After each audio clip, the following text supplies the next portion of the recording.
नमस्कार साथियों, समानांतर क्लासेस पर आप सबका स्वागत है। आशा करता हूं कि आप सब निरोग होंगे और अपनी परीक्षा में सुचारू रूप से लगे होंगे। जैसा कि आप थंबनेल में देख रहे हैं कि आज हम आधुनिक काल पर आधारित महत्वपूर्ण प्रश्नोत्तरी आपके सामने लेकर आए हैं, जिसमें हमें मूल पुस्तकों पर आधारित प्रश्नों को भी लेंगे और पूर्व में हुई परीक्षाओं के सवाल जो कि एनटीए ने जब से परीक्षा लेनी आरंभ की है 2019 से, जो परीक्षा का कठिनाई का स्तर जो आगे बढ़ा है उसको हमने आधार रखा है। और केवल हम प्रश्नों को हल नहीं करवाएंगे अन्य यूट्यूब चैनल की तरह, हम आपको ये बताएंगे कि अगर आपका कंटेंट में कहीं गैप रह गया, आप पढ़ नहीं पाए किसी चीज़ को, वैचारिकी को आप छोड़ गए हैं, तब आप परीक्षा में किस प्रकार विकल्प का सहारा लेकर आप अपने प्रश्नों को हल करेंगे, उस समय आपकी सोच कैसी होनी चाहिए। ये आप मेरी योग्यता देख रहे हैं। बहुत सारी परीक्षाएं मैंने उत्तीर्ण की है, बहुत सारी सफलताएं मिली, बहुत सारी असफलताएं भी मिली है। तो असफलताओं से भी मैंने सीखा है, उस सफलताओं से भी मैंने सीखा है। तो मैं चाहता हूं कि मैंने जो सीखा है, मैंने जो अनुभव प्राप्त किया है, वो आप लोगों तक पहुंचा पाऊं। इसके लिए बस आपको थोड़ी सी फीस यही देनी है कि आपने अपना कीमती समय निकालना है, पूरी वीडियो को लास्ट तक देखना है। मैं आपको दावा करता हूं, अगर मेरे लास्ट तक आपने वीडियो देखी और आप यूजीसी नेट की परीक्षा में या हिंदी साहित्य की किसी भी परीक्षा में आप बैठते हैं, तो आप इन प्रश्नों से देखेंगे कि हूबहू प्रश्न आए हैं और जो सर ने जैसा तरीका बताया, आप भी कहोगे कि ऐसा तरीका हमारे लिए 10 से 15 अंक और आपकी परीक्षा में बढ़ा देंगे। तो मैं ये जो मेरा जो कैमरा है वो थोड़ी देर आपको इनविजिबल हो जाऊंगा, मैं आपको नहीं दिखूंगा, लेकिन महत्वपूर्ण मेरी आवाज़ है। आवाज़ के एक एक शब्द को आप ध्यान से सुनना कि मैं क्या बोल रहा हूँ, कौन सी टेक्निक बता रहा हूँ, उसका आप अपने जीवन में उतार लेना। कोई भी परीक्षा पास हो, उसके लिए होता है कि आज हार्ड वर्क की बजाय स्मार्ट वर्क है, तो हमें स्मार्ट वर्क कैसा करना है, ये अब मैं PYQ के माध्यम से आपको समझाने जा रहा हूं। तो आज की कक्षा शुरू करते हैं जोश के साथ, नई उमंग के साथ।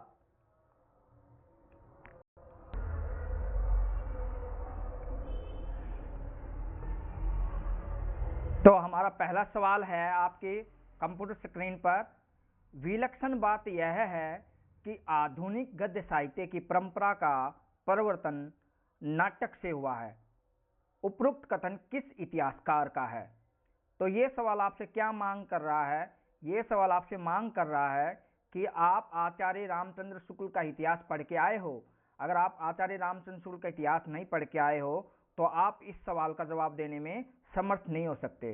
तो इसका जो जवाब है क्या है, आप सभी जानते ही हैं। तो मैं इस वीडियो को लंबी नहीं होने दूंगा, जहां मेरे अनुभव की जरूरत पड़ेगी वहां मैं बताता चलूंगा। तो इसका साफ उत्तर है, आपको पता है, आचार्य रामचंद्र शुक्ल। ठीक है, आचार्य रामचंद्र शुक्ल। इसका आप देख सकते हैं, ये इसका एक्सप्लेनेशन है। चलो आगे बढ़ते हैं।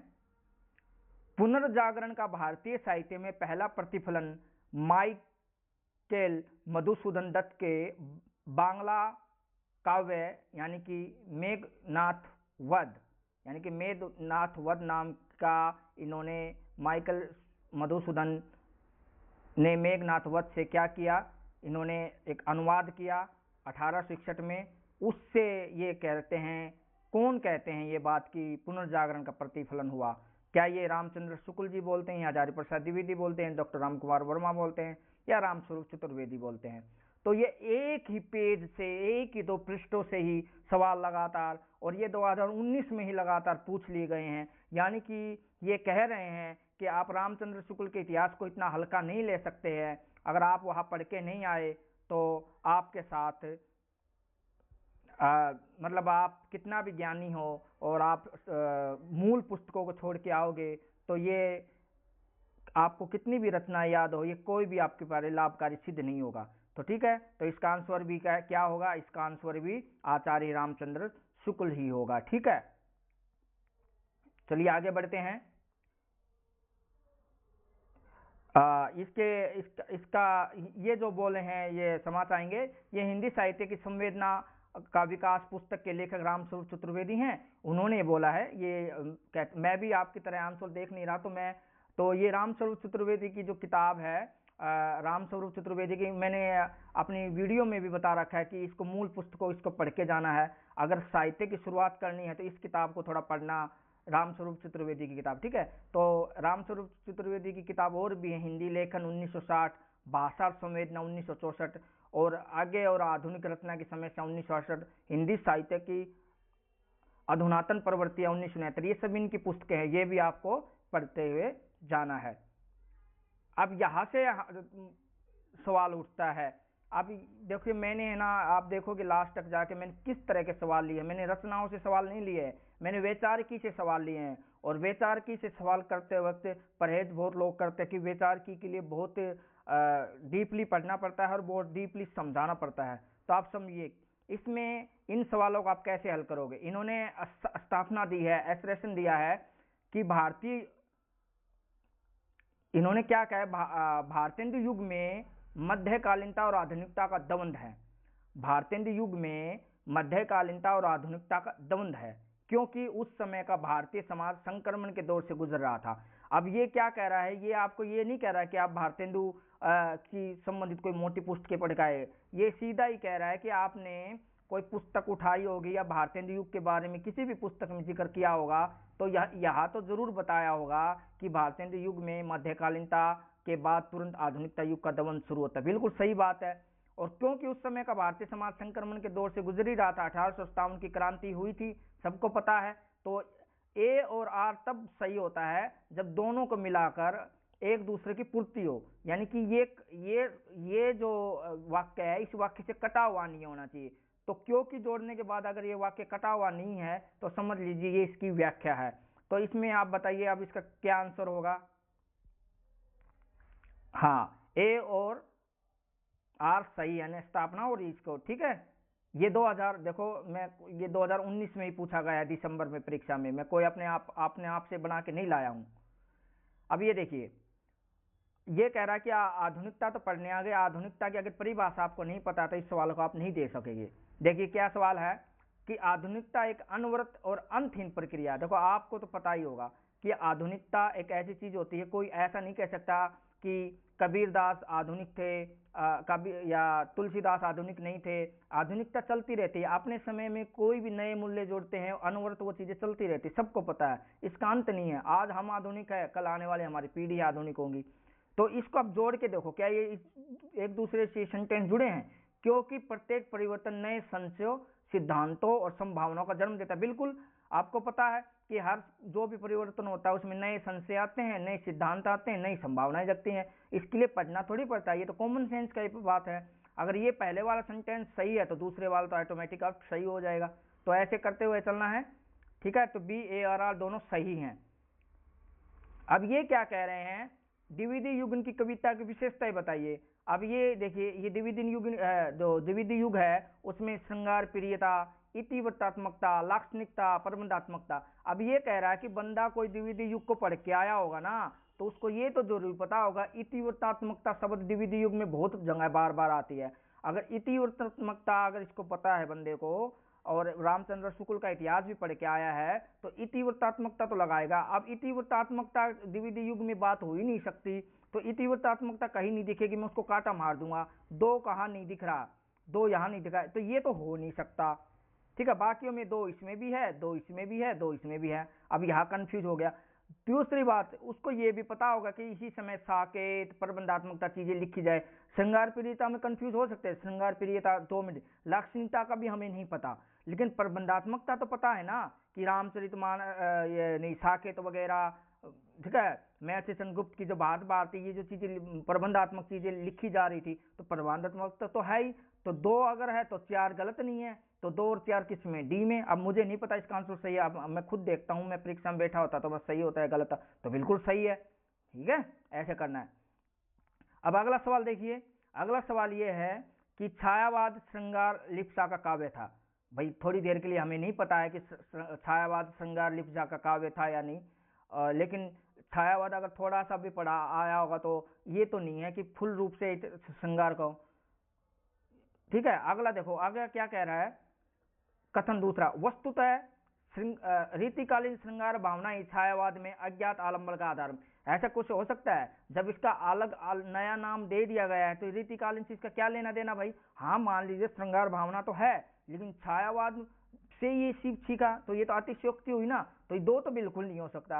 अब जिसमें दोनों ठीक दे रखे वो काट दो, दोनों गलत दे रखे हो, जो इसको एक सत्य है किंतु दो गलत है, ये थोड़ा हो सकता है। एक कह सकता है किंतु दो सही वाला तो बिल्कुल नहीं है। तो ऐसा कॉमन सेंस 50-50 हो गया। अब 50-50 में देख लीजिए कौन सा ठीक हो सकता है। अब 50-50 में कौन सा सही है? यानी कि बी का मतलब क्या है? एक और दो दोनों गलत है। क्यों गलत है? कि छायावाद में केवल श्रृंगारता नहीं है, रहस्यवाद भी है, ठीक है, आक्रोश भी है उसमें, ऐसा नहीं आक्रोश नहीं है, ठीक है। चलिए इसको इसी प्रकार हल करते हुए जाना है। दूसरा देखिए, दूसरा ये कह रहा है कि ये सवाल क्या पूछा गया है, भारतेंदु की निम्नलिखित मौलिक नाट्य कृतियों में कौन सा प्रश्न है? ये कह रहा है कि आप भारतेंदु युग को तो पढ़ के आओगे, मौलिक नाटक भी याद करके आओगे, लेकिन आपने ये उनकी जो विधा ये नहीं जाना कि प्रहसन है, हास्य है या नाट्य रासक है, ये नहीं पढ़ के आओगे तो हम आपको नंबर नहीं देंगे। तो आपने भारतेंदु की रचना तो पता ही होनी चाहिए, लेकिन कौन सी मौलिक है कौन सी अनुदित है ये भी पता होना चाहिए, और उसके साथ किस उसमें है ये, ठीक है, क्या किस विधा में, प्रहसन में है या हास्य उसमें है, कौन से रस में है, ठीक है, ये भी आपको पता होना चाहिए। तो वेद, लेकिन आप जब आप जाओगे तो आपको एक चीज तो पता होगा कि अंधेर नगरी किसी की कॉपी की हुई नहीं है, अंधेर नगरी किसी की अनुवाद किया हुआ तो नहीं है, बिल्कुल इतना तो पता होगा। प्रहसन तो नहीं है, लेकिन इसमें क्या बोला, मोल, एक तो मौलिक शब्द पकड़ो, प्रहसन आपको नहीं पता, प्रहसन क्या होता भूल जाइए थोड़ी देर के, लेकिन ये तो पता है ना अंधेर नगरी किसी का अनुवाद नहीं है। तो अंधेर नगरी किसमें नहीं है, सी इसमें नहीं है, तो इसको काट दिया, एक तो कट गया। फिर आपको ये पता है कि भारत दुर्दशा है, भारत दुर्दशा है, ये भी मूल मौलिक ही है, ये भी किसी की फोटो कॉपी की हुई नहीं है, इसका अनुवाद किया हुआ नहीं, तो डी ठीक है। तो इसमें बच क्या गया, सी और डी किसमें है, इसमें है, ठीक है। अब नील देवी मुझे नहीं पता प्रहसन है, वेद की हिंसा बहुत, आप उसको भूल भी जाओ। तो ऐसे सवाल करने हैं भाई। अब देखो मुझे लगता है ये यही होगा, ठीक है। तो ए और सी, यानी कि ये इसका मूल प्रहसन है, ये इसलिए नहीं हो पाया क्योंकि इसने ये देख लिया ये कैसे हुआ बहादुर दशा, क्योंकि इसने आगे प्रहसन लगा दिया। तो बहादुर दशा में क्या मजाक था, बहादुर दशा में मजाक नहीं था ना, प्रहसन क्या होता है जिसमें हंसी मजाक अंधेर नगरी में दिख रही है, तो अंधेर नगरी ठीक करने से भी ये था। और वेद की हिंसा इंसान का मूल है ही, नील देवी मूल नहीं है उनका, अनुदित है, ठीक है। तो इस प्रकार आपने सवाल ठीक करना है। अब ये थोड़ी सी आप पढ़ सकते हैं, वेद की हिंसा न बहुती में क्या है, वेद की हिंसा न हिंसा बहुती में सामाजिक और धार्मिक विसंगति पर व्यंग्य है। अंधेर नगरी जो कि 1881 ईस्वी में लिखा गया, जो राजा की मूर्खता पे है, अंधेर नगरी चौपट राजा टकेसिर बाजा टकेसिर खाजे बात है, ये एक प्रहसन ही है। जबकि नील देवी 1881 में लिखा गया, लेकिन ये गीत रूपक है, क्या है, गीत रूपक है। और भारत दुर्दशा क्या है कि नाट्य रासक है, और इसे लास्य रूपक भी बोल सकते हैं। अगला सवाल, किसी वस्तु के प्रत्यक्ष ज्ञान या भावना से हमारी अपनी सत्ता के क्रोध का जितना ही अधिक तिरोभाव और हमारे मन की उस वस्तु के रूप में जितनी ही पूर्ण परिणति होगी, उतनी ही बड़ी हमारी सौंदर्य की अनुभूति होगी। यह कथन किसका है? यानी कि यह किसी निबंध से उठा लिया गया है। तो बताइए नगेंद्र का है या नलिन विलोचन शर्मा का या रामचंद्र शुक्ल का या बालकृष्ण भट्ट का, बताइए। सी, यानी कि आचार्य रामचंद्र शुक्ल का, ठीक है। यह कथन आचार्य रामचंद्र शुक्ल का है, और ये कह रहा है कि आप हिंदी साहित्य का इतिहास पढ़ के नहीं आए ना, ये वाला हिंदी साहित्य का इतिहास 1929 में जो लिखा गया ये नहीं पढ़ के आए, तो आप इस सवाल का जवाब नहीं दे पाएंगे। अब ये देखिए अगला सवाल, जितनी सफलता भारतेंदु युग के लेखकों को निबंध रचना में मिली, उतनी कविता और नाटक में नहीं मिली। यह कथन किसका है? अब फिर से यही कह रहा है कि एक पुस्तक है, उस पुस्तक को आप पढ़ के नहीं आए ना, तो आपका नेट क्या, जेआरएफ क्या, आपका नेट भी नहीं हो पाएगा, ठीक है। और अगर इस पुस्तक को आप अच्छे से पढ़ के आए होंगे, एक बिटवीन लाइन पढ़ के आएगा तभी इस सवाल का, तो ये बिल्कुल सीधा ही बोलते हैं, ठीक है। तो इसका जवाब क्या है, वही फिर से इसका जवाब है जितनी सफलता भारतीय लेखों निबंध में मिली, नाटक में मिली, ये कथन रामविलास शर्मा का है, ठीक है। ये रामविलास शर्मा का है। अब इसका मतलब क्या हुआ? क्या आप रामविलास शर्मा को पढ़ के आओगे पूरी किताब हो गए? नहीं। अगर आप ये कहना ये चाह रहा था कि ऐसा ही जुड़ा, बिल्कुल ऐसा ही जुड़ा हुआ, बिल्कुल ऐसी कथन ना रामचंद्र शुक्ल का भी है, उसमें थोड़ा सा चेंजेस है, इसलिए इसने भ्रमित करने के लिए ये दिया है।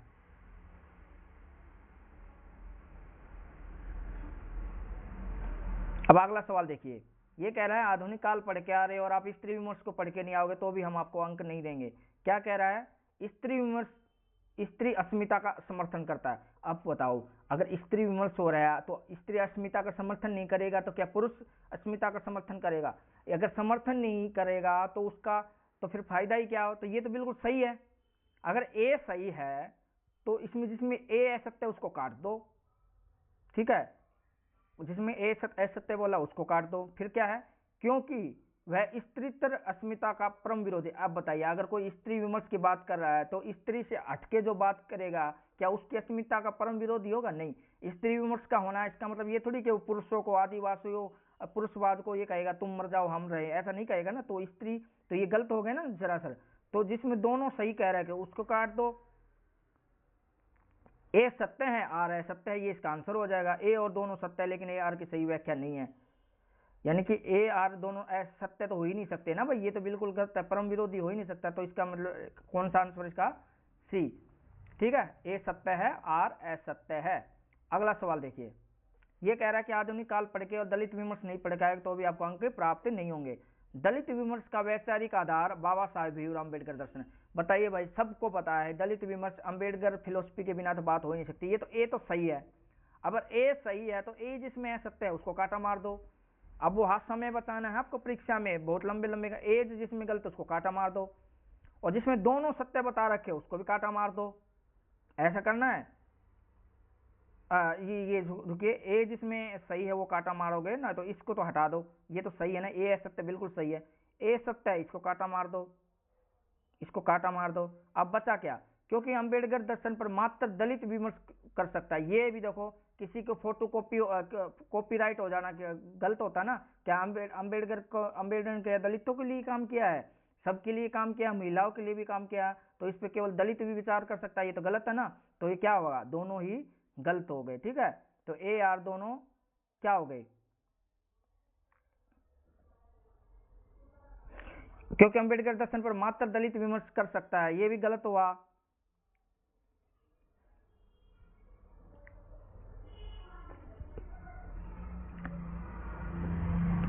अगला सवाल, बादल को गिरते देखा है कविता में संबंधित सही तथ्य है।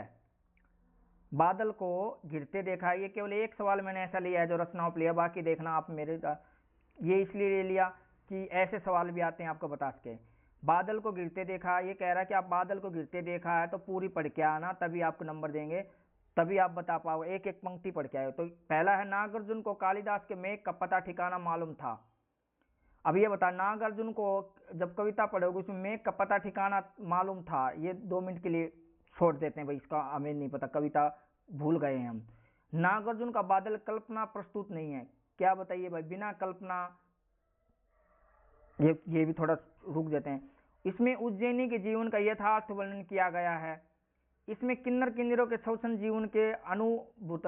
देखो, किन्नर किन्नरों का जिक्र तो आता है, ये तो बात बिल्कुल ठीक है, ये भी ठीक है। अगर अब जिसमें 4 सही है, अब जिसमें 4 सही है तो ये तो ऑप्शन कट जाएंगे कि 4 वाली बात बिल्कुल सही है, 4 वाला छोड़ ही नहीं सकते, तो ये तो कट ही जाएंगे। अब 1 और 4 और 2 और 4, तो 4 तो कॉमन हो गया।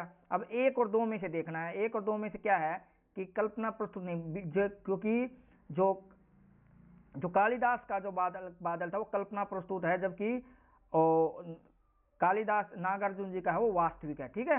इसलिए इसका सवाल ये हो जाएगा। अब अगला करते हैं। ऐसे आपने मेथड का प्रयोग करना है, हर चीज पढ़ना नहीं होता, स्मार्ट वर्क करके निकलना है। बाद में ज्ञान प्राप्त कर लेना, जब नेट जेआरएफ हो जाए, पीएचडी वगैरह करने लग जाओ, तब ज्ञान प्राप्त आप करते रहना। समय ही समय पहले नेट निकाल लीजिए, उसके बाद घर पे बैठकर आराम से मूल पुस्तकें पढ़िए। अब अगला सवाल, फ्रायड मानते हैं कि कवि मनोरोगी होता है। भाई, फ्रायड जब मनोविश्लेषणवाद की किताब पढ़ोगे तो बिल्कुल मानते हैं, इसमें तो कोई दोहराई नहीं है, कवि मनोरोगी होते हैं। फिर क्योंकि मनुष्य मात्र मनोरोगी है, क्योंकि मनुष्य मात्र मनोरोगी है। बिल्कुल दोनों बात सही है कि फ्राइड मानते हैं कवि मनोरोगी है, क्योंकि सभी ज्यादातर मनुष्य मनोरोगी होते हैं, इसलिए कवि भी तो मनुष्य का ही भाग है। तो ए और दोनों सत्य हैं, ए और आर दोनों सत्य है, आर एक ही सही व्याख्या है। ठीक है, अगला सवाल ये कह रहा है कि कोई बंदा है और रामचंद्र शुक्ल को नहीं पढ़ के आया होगा ना। देखो ये क्या कह रहा है, ये सीधा ही कह रहा है कि रामचंद्र शुक्ल की किताब नहीं पढ़ के आओगे ना तो आपका नहीं होगा। तो ये कह रहा है कि रामचंद्र शुक्ल ने महादेवी वर्मा के बारे में कुछ बोला है। भाई क्या क्या बोला है, बस ये बताओ कि ये जो बोला है और रामचंद्र शुक्ल ने वो कौन सी बात बोली है, कौन सी नहीं बोली। महादेवी के गीतों का मूलाधार मिलन सुख है। अरे भाई यही देखो, अगर मिलन होता तो वो क्यों दुखी होती, जब मिलन होता तो वो रोती क्यों अपनी मैं नीर दुख भरी बादली, ठीक है, नीर भरी दुख की बादली, ऐसी क्यों बोलेगा। बीन भी मैं तुम्हारे रागनी भी, ऐसी ऐसी विरहात्मक चीजें क्यों बोलेगी वो। तो एक अगर गलत है तो इसने तो सही पूछा है, तो एक जिसमें काटा मार दो, ये तो गया भाई। दूसरा, छायावादी कवियों में महादेवी वर्मा का रहस्यवाद के अंतर्गत आता है। ये बात बिल्कुल थोड़ा ठहर जाते, बिल्कुल सही कह रहा है भाई। रहस्यवादी महादेवी के गीतों में अनूठी व्यंजना है, बिल्कुल है। अब अनूठी व्यंजना है तो इसमें रामचंद्र शुक्ल को क्या दिक्कत है, तो है। महादेवी के गीतों में वास्तविक अनुभूतियां है, रमणीय कल्पना नहीं। अरे भाई कोई भी कवि होता है वो कल्पना के बिना लिख ही नहीं सकता भाई, कुछ न कुछ तो कल्पना करता ही है। तो महादेवी वर्मा ऐसे क्या आ जाएगी, तो चार गलत है, चार गलत है, तो ये भी काटा मार दो, ये भी गलत है। अब बच क्या गया, दो और तीन, दो और तीन बस। अब यही मुझे नहीं पता कौन बनेगा करोड़पति की तरह, इसका क्या आंसर होगा। मैं अब आगे देखते हैं। अब आपने लॉक कर दिया है बी, तो मैं आगे बढ़ता हूं। अब मैं आगे बढ़ता हूं तो बी ठीक है।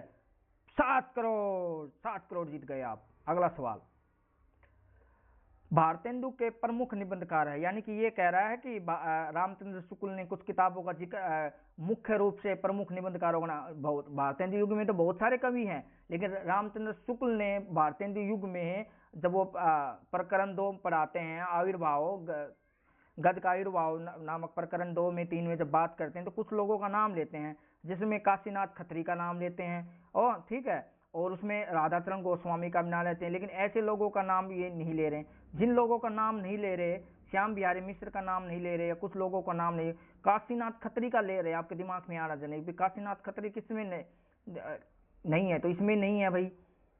ठीक है, ये बिल्कुल किताब में उन्होंने जिक्र कर रखा है। तो ये कह रहा है कि रामचंद्र शुक्ल को पढ़ के आएगा तभी पता चलेगा।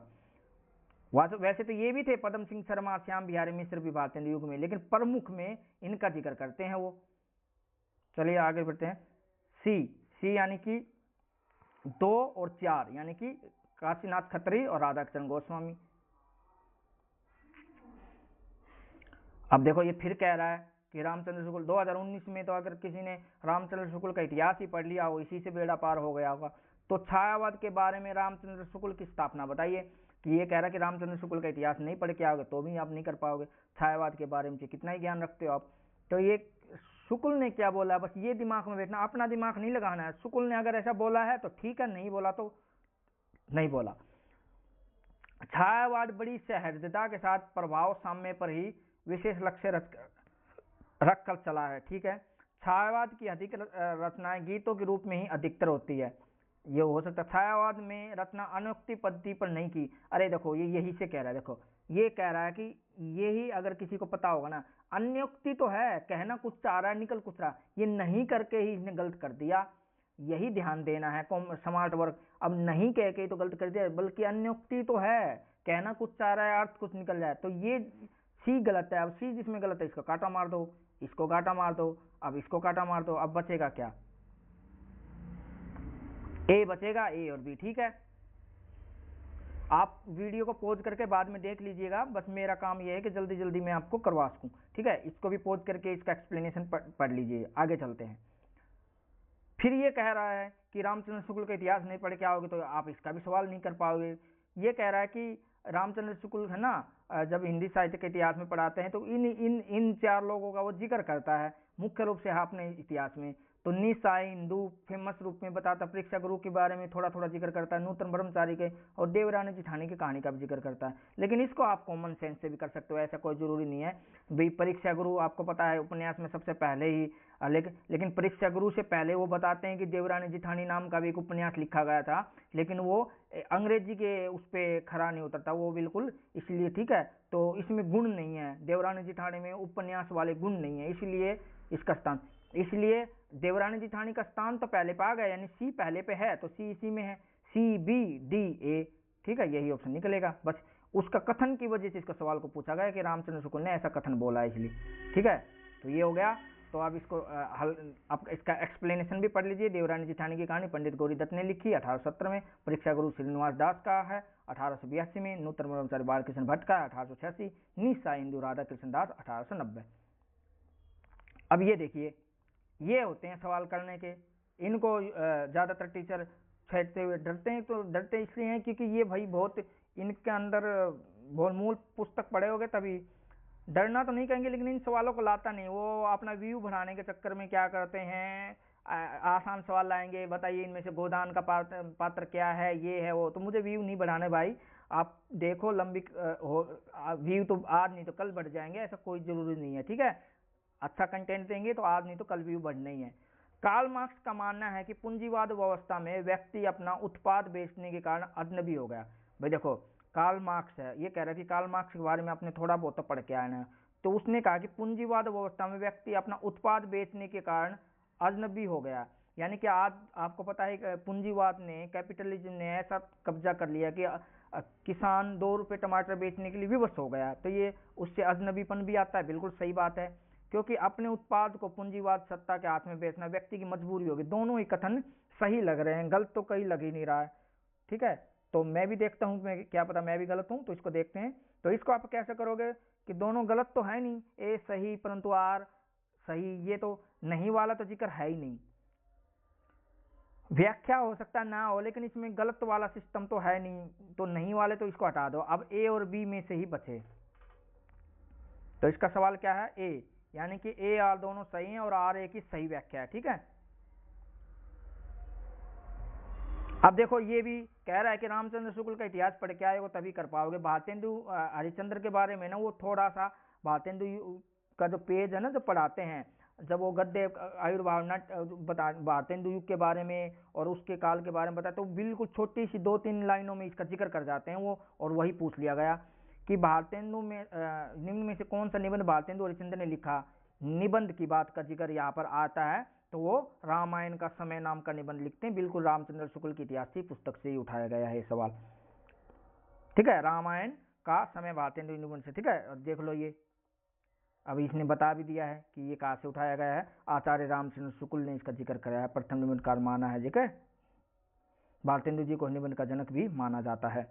अब इनके निबंध है कश्मीर सुषमा भारतेंदु की, कश्मीर कुसुम बार बार पूछा जाता है, बादशाह दर्पण ये भी बार बार पूछा जाता है, तदीय सर्वस्व ये भी बार बार पूछा जाता है, भारतवर्ष की उन्नति कैसे हो सकती है ये भी बार बार पूछा जा सकता है इसको, और श्रद्धा और भक्ति ये तो सिलेबस में लगा, लज्जा गलानी, और ये जो रामचंद्र शुक्ल के भी जो बार बार पूछे जाते हैं, चिंतामणि, ठीक है।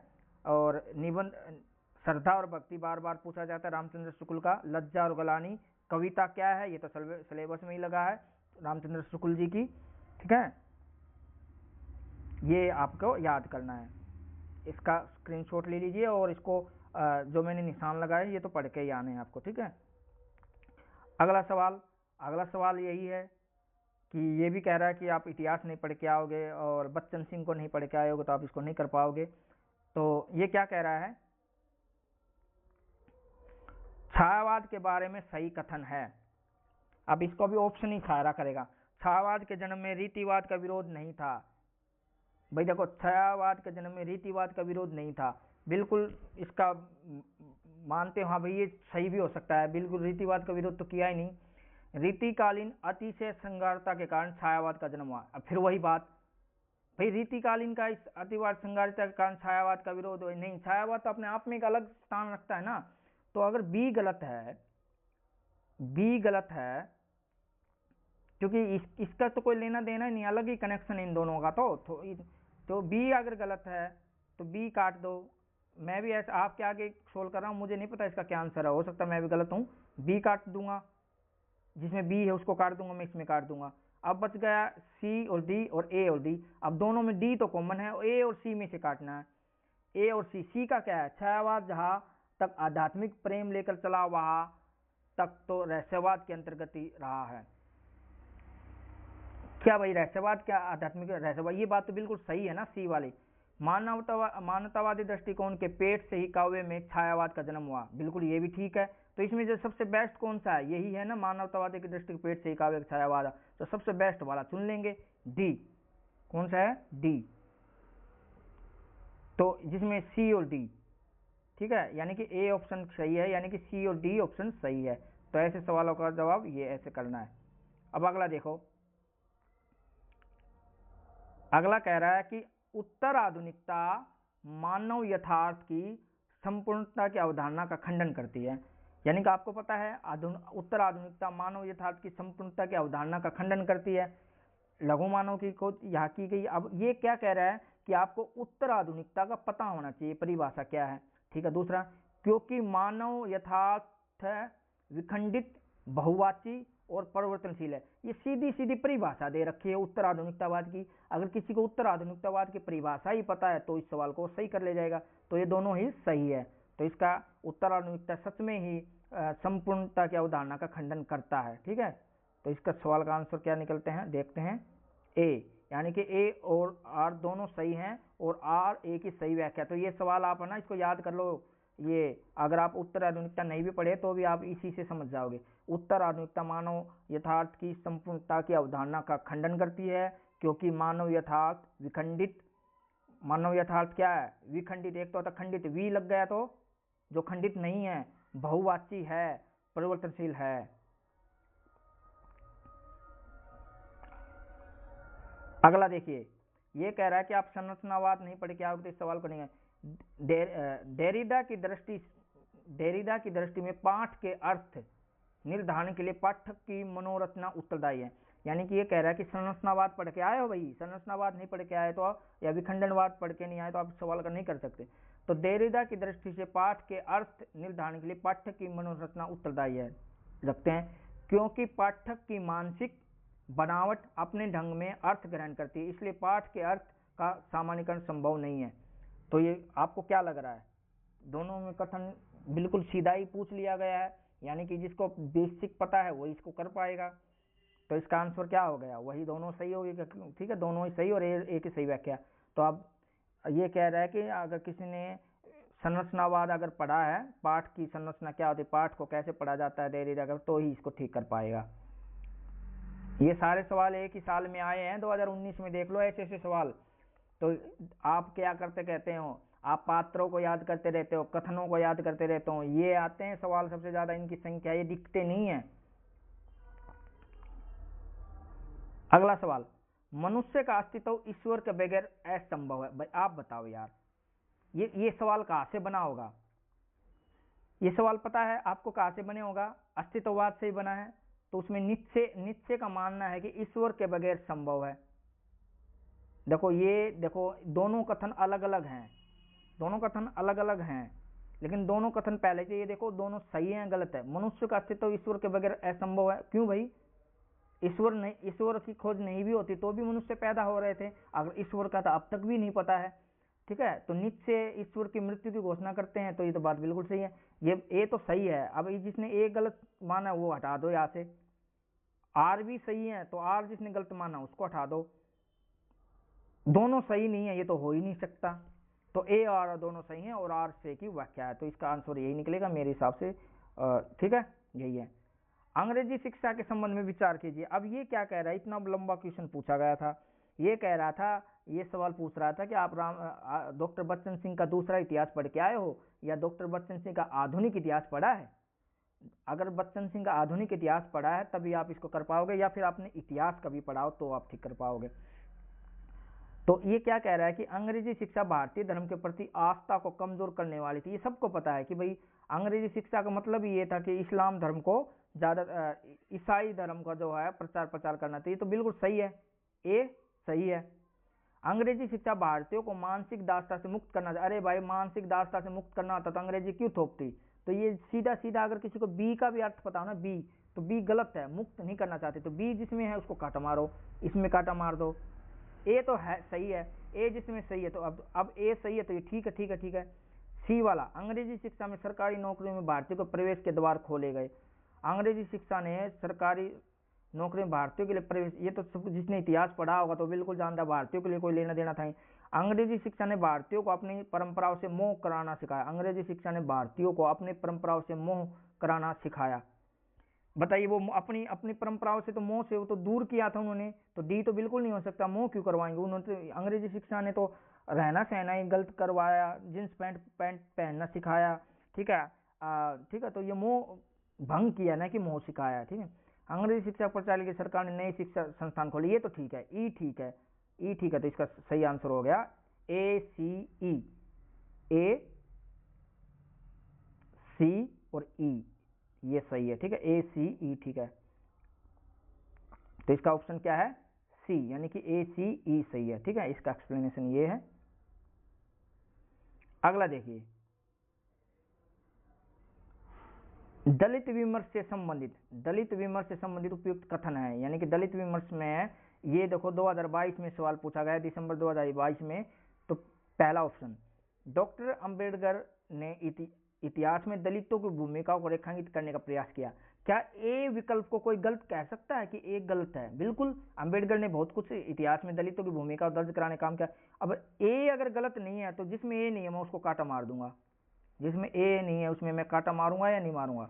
इसके काटा मार दूंगा मैं, तो यानी कि बी ऑप्शन को क्या मारूंगा? काटा मार दूंगा, बी ऑप्शन को, यानी कि ये गलत,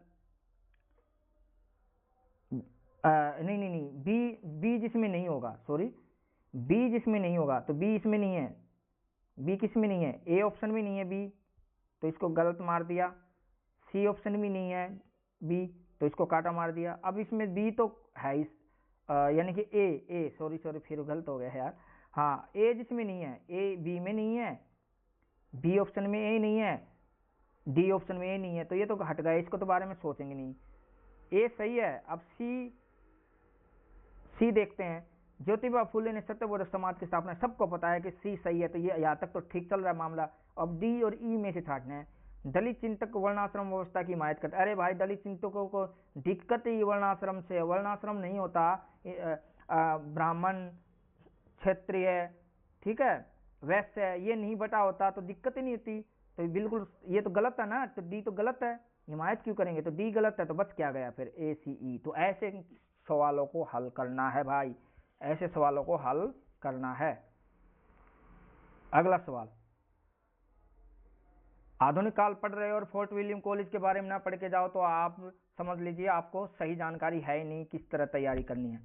देखिए, फोर्ट विलियम कॉलेज के बारे में है, फोर्ट विलियम कॉलेज के बारे में बताया गया है। ये क्या कह रहा है? ये सवाल कह रहा है कि आपने डॉक्टर बच्चन सिंह का इतिहास, आधुनिक इतिहास अगर पढ़ा है तो आप इसको सही कर पाओगे, या कभी आपने हिस्ट्री पढ़ी तभी सही कर पाओगे। फोर्ट विलियम कॉलेज की ओर से उर्दू और हिंदी गद्य का पुस्तकें लिखने की व्यवस्था हुई थी।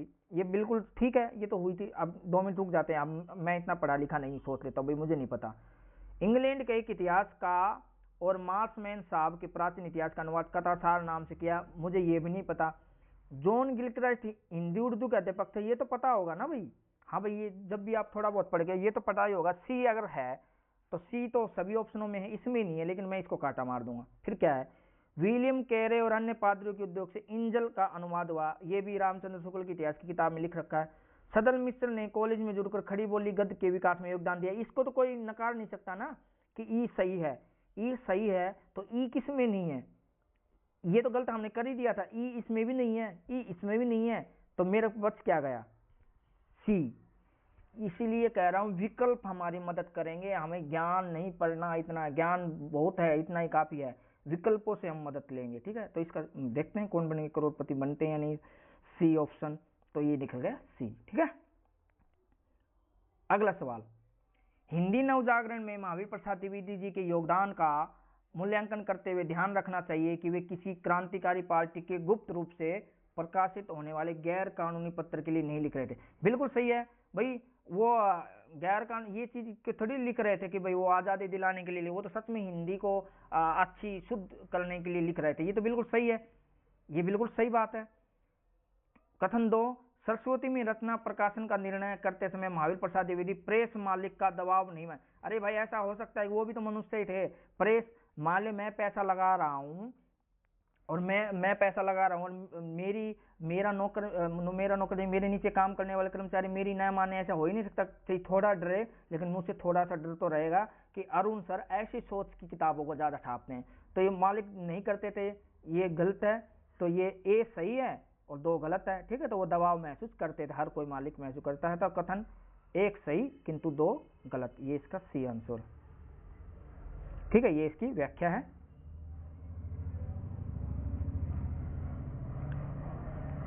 अब ये कि फिर क्या रहा है कि बच्चन सिंह की किताब आधुनिक इतिहास अगर पढ़ के आए होंगे तभी आप इस सवाल का जवाब दे पाओगे। राजा राम मोहन राय के बारे में निम्नलिखित उपयुक्त कथन कौन से हैं? ये बिल्कुल एज इट इज लाइनें लिख रखी हैं, ये लाइनें एज इट इज उन्होंने लिख रखी है बच्चन सिंह की किताब में, और थोड़ी बहुत आचार्य रामचंद्र शुक्ल की किताब में भी हैं। वे बहुदेवीवाद कर्मकांडों के समर्थक थे, वे बहुदेवीवादी कर्मकांडों के समर्थक थे। अब बताओ, इतना पढ़ा लिखा है, उन्होंने ब्रह्म समाज की स्थापना इसलिए की थी कि कर्मकांड ना हो। तो कर्मकांड ना हो, बहुत से देवता 33 करोड़ देवता को ना माने, इसलिए तो राजा राम मोहन राय कूदे थे। तो बताइए ए अगर सही हो जाता तो फिर राजा राम मोहन राय का नाम ही क्यों लेते? तो ए गलत है, बिल्कुल कर्मकांडों से बचने के लिए तुमने किया था। तो ए अगर गलत है तो जिसमें ऑप्शन में ए है उसको काटा मार दो भाई, ये नहीं हो सकता। ए वाला तो बिल्कुल नहीं होगा। दूसरा, वे भारत में राष्ट्रीय पत्रकारिता के संस्थापक थे, ये तो सबको पता है भाई, छोटा सा बच्चा भी जानता होगा कि पत्रकारिता संस्थापक थे, बिल्कुल पत्रकारिता का जनक उसको माना जाता है। चलो इसका भी हम छोड़ते कि नहीं पता, हमें 2 मिनट मान लेते हैं। वे ईसाई धर्म की नैतिक प्रणाली से प्रभावित थे, वो बिल्कुल ये भी नहीं पता, चलो छोड़े। वे सोम को वेदांती मानते थे, ये भी नहीं पता। वे युक्तिवादी और नैतिकतावादी धर्मानुयायी बने रहे। अब ये देखो, वे ईसाई धर्म को वे नैतिक प्रणाली के लिए प्रभावित थे, ये तो पता है ना। ईसाई धर्म, ये इस्लाम नहीं है, ईसाई जो अंग्रेजों का शासन, तो बिल्कुल सही है। अगर ए गलत है लेकिन सी सही है, सी सही है, सी इसमें भी है लेकिन सी इसमें नहीं है, तो इसको काटा मार दो। वेदांती मतलब वे है कि जो अपने आप को वैज्ञानिक सोच रखने वाले तो थे, ठीक है। तो वे पत्रकारिता के संस्थापक थे, ये बात भी ठीक है। तो बी अगर बात ठीक है, अगर सी कथन ठीक है और बी कथन ठीक है, तो सी बी किसमें, इसमें है। ई तो फिर ऑटोमेटिक अपना ठीक हो ही गया, क्योंकि बाकी हो गए तो ऑप्शन भाई बचे ही नहीं। तो बी सी ई, ठीक है।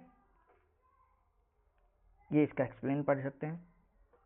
इन्हों के सबसे खास बात इनकी ये याद रखनी है कि 1828 में इन्होंने ब्रह्म समाज की स्थापना की, ठीक है। और ये देखिए राष्ट्रीय पत्रकारिता के संस्थापक भी थे और ईसाई धर्म की नैतिक प्रणाली से प्रभावित भी थे। अगला सवाल देखो, फोर्ट विलियम कॉलेज से कितने सवाल आए हैं एक ही साल में? तो फोर्ट विलियम कॉलेज को आप छोड़ के नहीं जा सकते। फोर्ट विलियम कॉलेज के संबंध में से कौन सा कथन असत्य है?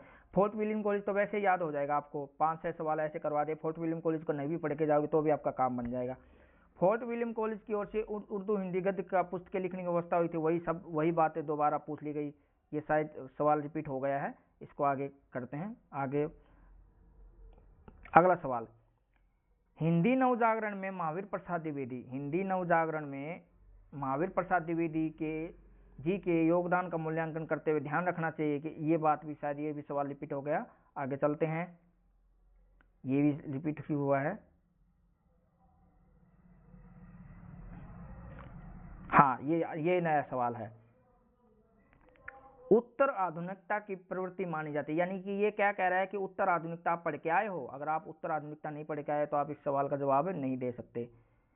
कि सांस्थानिक शैथिल्य तथा सर्वसत्तावाद के स्थान पर बहुलता को प्रोत्साहन। अब इतनी कठिन शब्द है, मुझे नहीं पता भाई, इसको मैं छोड़ दूंगा। हाशिए के लोगों के अधिकारों का समर्थन, महावर्तांत का समर्थन, साहित्य में विखंडनवाद की प्रतिष्ठा, कृति को अखंडता में देखने की प्रवृत्ति का समर्थन। अब ये बताओ, देखो जो भी उत्तर आधुनिकता पढ़ेगा, कृति की अखंडता में देखने का समर्थन, ये तो कहीं ना कहीं पढ़ के आओगे ना। तो ई अगर किसी में गलत, ई जिसमें नहीं दिया उसको तो मैं काटा मार दूंगा ना भाई, ई इसमें नहीं, इन दोनों को देखो। ई वाली बात तो है कि ये बिल्कुल अखंडता में देखने का प्रयत्न करते हैं, ठीक है। हाशिए के लोगों का समर्थन करेंगे, ये भी गलत नहीं हो सकता भी, बोले हाशिए के लोगों की तो बात ही करेंगे यार। ये तो पॉजिटिव स्टेटमेंट है, तो बी सही है। तो ए बी ई बच गया, देखते हैं सही है या गलत। तो यानी कि ए सही है, बी सही है और डी सही है। महावर्तांत का जिक्र नहीं करते, बिल्कुल सही पकड़े ना, ठीक है।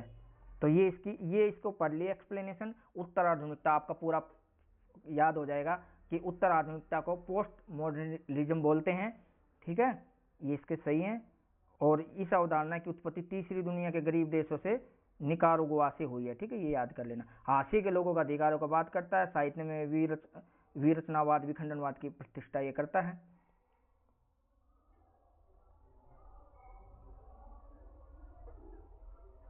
बहुलता का मतलब क्या होता है, जैसे एक ग्रुप का शासन ना हो, बहुत से लोगों की सत्ता हो, एक ही कायम। जैसे आज अगर बीजेपी सब जगह आ गई तो ये गलत हो जाएगा, सभी सरकारों का मिला जुला क्षेत्रीय पार्टियां भी होनी चाहिए, वरना वो क्या हो जाएगी, फांसीवाद, वो सत्तारूढ़ हो जाएगी, तो उसमें क्या आ जाएगा, घमंड आ जाएगा और वो शोषण करने लग जाएगी, ठीक है।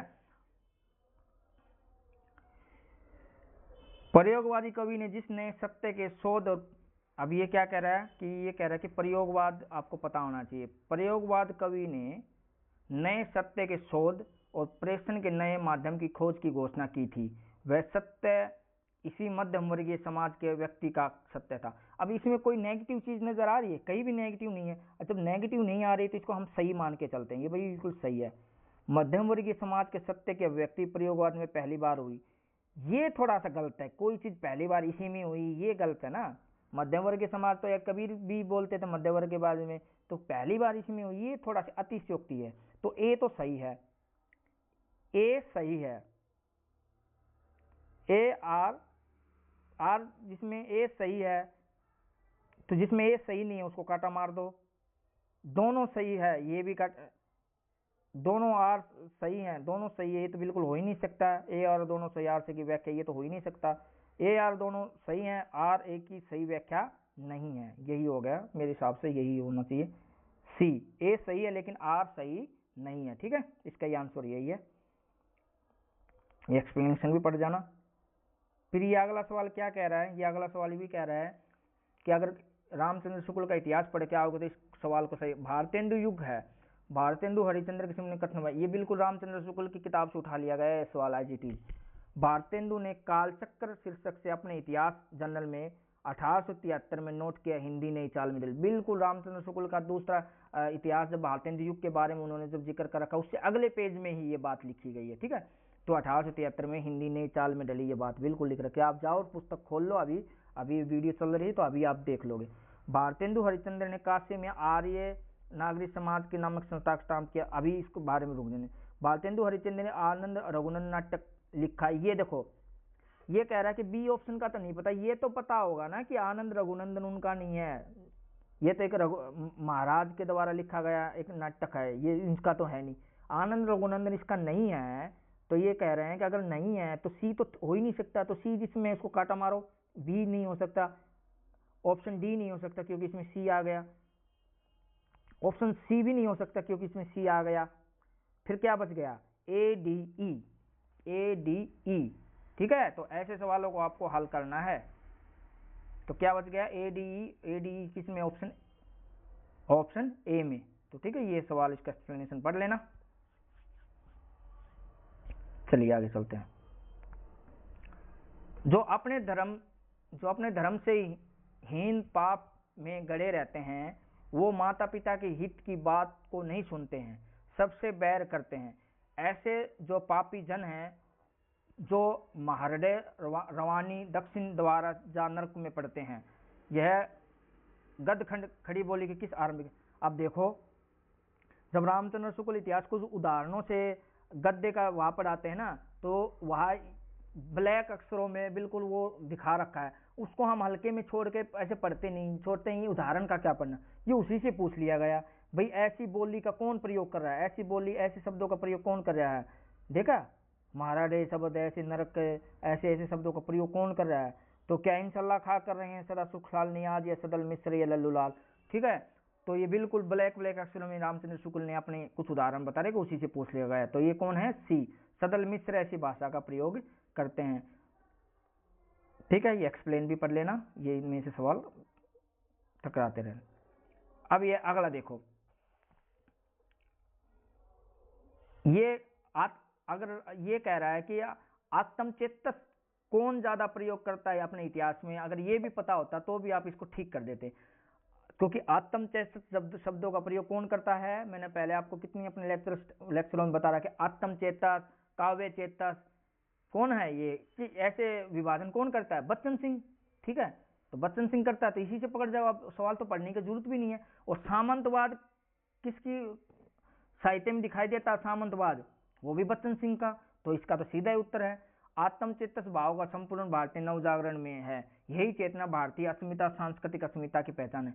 बालचंदु ने इस आत्मचेतस को समष्टि चेतस की ओर उन्मुख किया। तो आत्मचेतस ये ऐसे शब्दों का प्रयोग कौन करता है ज्यादातर, बच्चन सिंह। और सामंतवाद शब्दों का प्रयोग या तो बच्चन सिंह मिल जाए तो ठीक ऑप्शन में, ना तो रामविलास शर्मा मिल जाए तो आंख मीच के लगा देना सामंतवाद शब्द देख के, ठीक है, बच्चन सिंह। और ये भी एक्सप्लेनेशन भी पढ़ लेना, बार बार पूछा जाता है ये किताब किसकी लिखी गई है, ठीक है।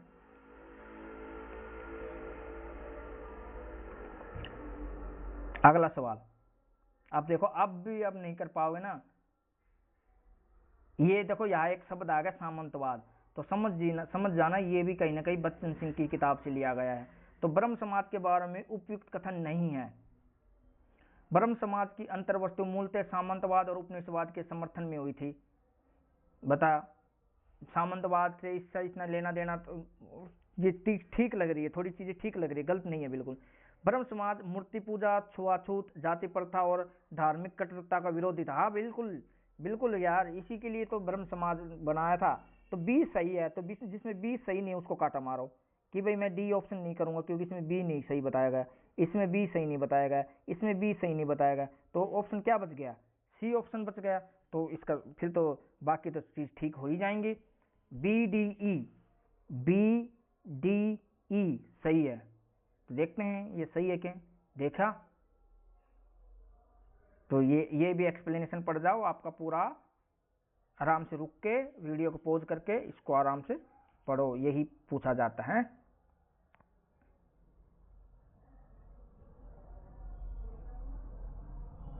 बस इसमें एक चीज पूछी गई थी, एक अंतर है कि ये पुनर्विवाह को समर्थन नहीं करता था, कि जो विधवा थी उसका दोबारा विवाह का ये समर्थन नहीं करता था। लेकिन देवेंद्र नाथ ठाकुर और केशव चंद्र सेन ब्रह्म समाज को आगे ये दो लोग जुड़ जाएंगे, ये कहेंगे कि पुनर्विवाह को फिर ये आगे इजाजत दे देंगे। देवेंद्र ठाकुर, केशव चंद्र सेन ने ब्रह्म समाज को सक्रिय बनाने में महत्वपूर्ण भूमिका निभाई, ये इसका समर्थन आगे कर देंगे। जो प्रार्थना समाज बनेगा ना, प्रार्थना समाज, उसमें इजाजत मिल जाएगी, ठीक है। ये नहीं करते थे पुनर्विवाह में, ठीक है, विधवा विवाह का पुनर्विवाह हो ये नहीं मानते थे। ये इनकी थोड़ी नेगेटिवनेस है थोड़ी। प्रताप नारायण मिश्र के संबंध में ये क्या कह रहा है कि प्रताप नारायण मिश्र, अगर रामचंद्र शुक्ल का इतिहास ये बंदा कोई पढ़ के आया होगा तो ही इसको ठीक करवाएगा, क्योंकि प्रताप नारायण मिश्र के बारे में सारी बातें किसने बोली है, शुक्ल जी ने बोली है कि प्रताप नारायण मिश्र का जन्म 1852 में हुआ, उनका चुनाव उत्तर प्रदेश में हुआ। इसके बारे में मुझे नहीं पता भाई। संस्कृत, उर्दू, फारसी, अंग्रेजी, बांग्ला में उनकी अच्छी गति थी। इसमें कोई दिक्कत है बिल्कुल यार, ये इतना पढ़ा लिखा है तो उस समय ये चीज़ पॉजिटिव है, चलो बी पॉजिटिव है। उन्होंने हिंदी प्रदीप पत्रिका का संपादन किया। अब ये क्या कह रहा है कि कोई बंदा इतना बेवकूफ़ है कि उसने हिंदी प्रदीप का भी नहीं पता होगा कि ये बालकृष्ण भट्ट की है किताब। अब ये सी अगर किसी को पता है तो भी इसका सही कर लेगा। तो सी इसका है ही नहीं प्रताप नारायण मिश्र का, तो जिसमें सी है उसको काटा मारूंगा मैं। सी इसमें नहीं है, ए में सी तो होना ही नहीं चाहिए। सी इसमें कैसे आ गया, इसको नहीं होना चाहिए। अब क्या बच गया, ई दोनों में कॉमन है, डी दोनों में कॉमन, ए और बी में से छाट लो। ए क्या है प्रताप नारायण मिश्र का, बी क्या है, तो ठीक है, और बाकी तो सारी चीजें सही हैं ही। ई वाला तो बिल्कुल सही है ही। तो इसमें ये लगा लो कि जिसमें क्या, जिसमें उसमें उर्दू, फारसी, अंग्रेजी, बांग्ला के ज्ञान थे, ये ठीक है। ठीक है, इसका सवाल ऐसे सवालों का जवाब करना है। तो डी, बी, डी, ई ठीक है। तो ये इसका एक्सप्लेनेशन है। देखो एक बात ये भी याद कर लो, फिर आगे इसका सवाल भी आएगा। प्रताप नारायण मिश्र को आचार्य राम शुक्ल ने एडिशन बोला, ठीक है, और स्टील किसको बोला, ये भी आप बताना।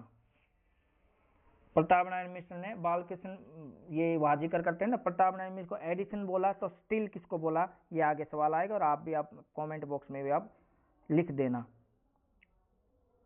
और ये कब पूछा गया है? ये फरवरी, ये दिसंबर 2023 का सवाल आया हुआ है। ठीक है, कोई भी मैंने अपने आप से नहीं बनाया, ये सब आए हुए सवाल हैं। ये शायद रिपीट हो गया है क्या? नहीं, देखो ये थोड़ा उसी से जोड़ के फिर से सवाल बना दिया। देखो यही पूछ लिया गया था 22 में भी, ऐसे सवाल फिर आ गया। ये देखो, ये पहले वाले कथन तो आए हुए हैं, बिल्कुल नई चाल में ढली आर्य समाज की, ये आनंद रघुनंदन, लेकिन इसमें क्या, परदेशी वस्तु भाषा का भरोसा मत रखो, अपने देश में अपनी भाषा उन्नति करो, ये बात बिल्कुल बोला था, तो इसलिए सही हो गई ना भारतेंदु जी के बारे में ये चीजें। अब ये देखो, ये भी रिपीट हुआ है, ये शायद रिपीट हुआ है।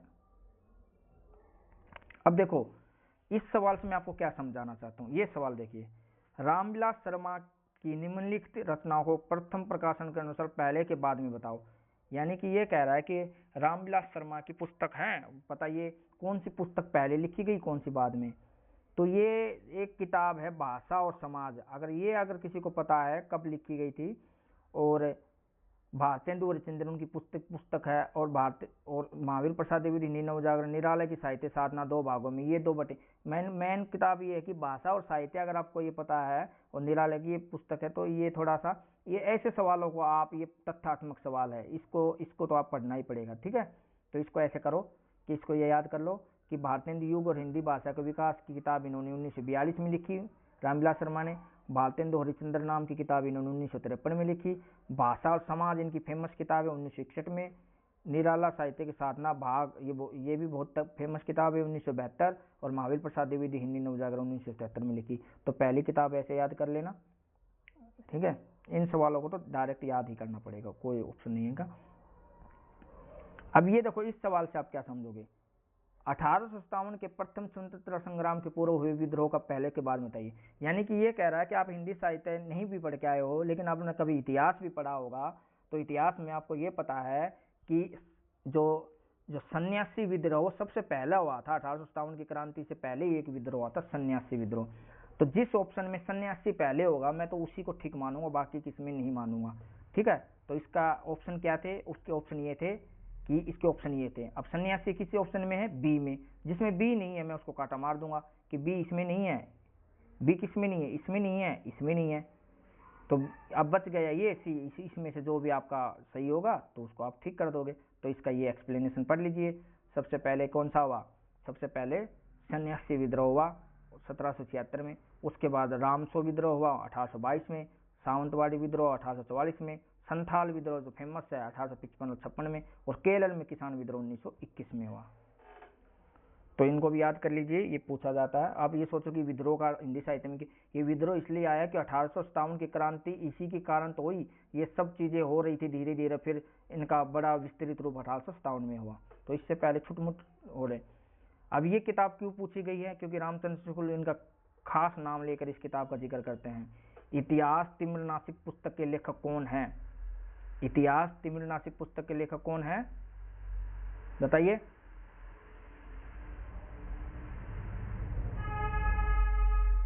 राजा शिव प्रसाद। इतिहास तिमिर नासिक पुस्तक कौन है, राजा शिव प्रसाद सितारे हिंद। क्योंकि जब वो हिंदी गद्य का जब पढ़ा रहे हैं, तो इतिहास नामक तिमिर नासिक पुस्तक में ये उर्दू और हिंदुस्तानी भाषा के जिक्र करते हैं। और वहाँ रामचंद्र शुक्ल कहते हैं कि ये अरबी फारसी थोड़ी से शब्दों को भी लेते हैं, और प्योर शुद्ध हिंदी में नहीं लिख पाते, हिंदुस्तानी भाषा का प्रयोग करते हैं। राजा शिव प्रसाद सितारे हिंद, ठीक है, इनका पूरा नाम सितारे हिंद है। तो वहाँ जिक्र करते हैं इस किताब का, तब ये पूछा गया है। और इनकी राजा भोज का सपना भी इनकी किताब है। भूगोल हस्तामूल मल्क और मानव धर्मसार भी इन्हीं की पुस्तक है। किनकी? सितारे हिंद की। अगला सवाल ये कह रहा है कि आप ये सोचो कि आप महात्मा गांधी हमसे क्यों पूछ लिया गया है। महात्मा गांधी इसलिए पूछा गया है, जब आप दलित विमर्श पढ़ोगे तो उसमें गांधी और अम्बेडकर का दोनों का जिक्र आता है कि गांधी इस चीज को मानते थे, अम्बेडकर इस चीज को मानते थे, इसलिए पूछा गया। इनमें थोड़ा कॉन्ट्राडिक्टरी थी थोड़ी सी, इसलिए यह महात्मा गांधी को पूछा गया। भारत भूख से मर रहा है क्योंकि उसे उस रोजी रोजगार से वंचित कर दिया गया है जो उसे रोटी दे सकता है। ये पॉजिटिव स्टेटमेंट है, इसको थोड़ा सोचेंगे, बिल्कुल सही है, ऐसे बात बोल सकते हैं। अस्पृश्यता जाति प्रथा की उपज नहीं है, बल्कि ऊंच नीच की उस भावना की उपज है जो कि हिंदू धर्म में घुस आई है और उसे भीतर से खोखला कर रही है। ये भी बात पॉजिटिव है, ऐसा सोच सकते हैं वो। यदि कोई ऐसा सत्य है जो मानवता से पूर्ण असंबंधित है, यानी कि कोई ऐसा सत्य है जो मानवता से जुड़ा ही नहीं है पूर्ण, तो हमारे लिए वह पूर्णतः अस्तित्वहीन है, ये बात भी बोल सकते हैं। अगली बात यहाँ क्लू नहीं मिला है, कोई जो गलत पर। मेरा धर्म मनुष्य का धर्म है जिसमें परम अथवा अपरिमित की व्याख्या मानवता के अर्थों में की जाती है। वे लोग जो ये कहते हैं कि धर्म का राजनीति से कोई संबंध नहीं है, यह नहीं जानते कि धर्म का मतलब क्या है। कैसी बातें बोल सकते हैं गांधी जी। तो इसका कौन सा है? BDE।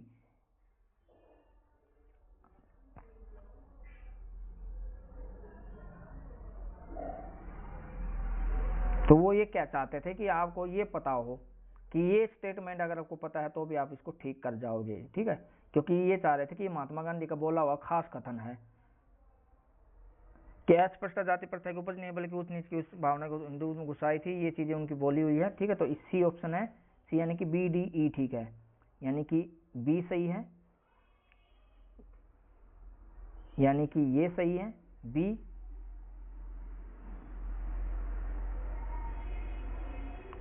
और डी, बी, डी और ई, और ये ठीक है, ठीक है।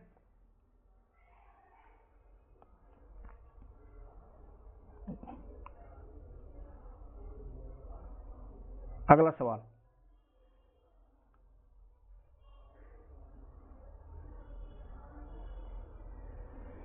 ये क्या चाहते हैं भाई, ये इससे क्या चाहिए, ये हमसे हिस्ट्री जानना चाहते हैं क्या? नहीं, इसके पीछे कुछ लॉजिक है। देखिए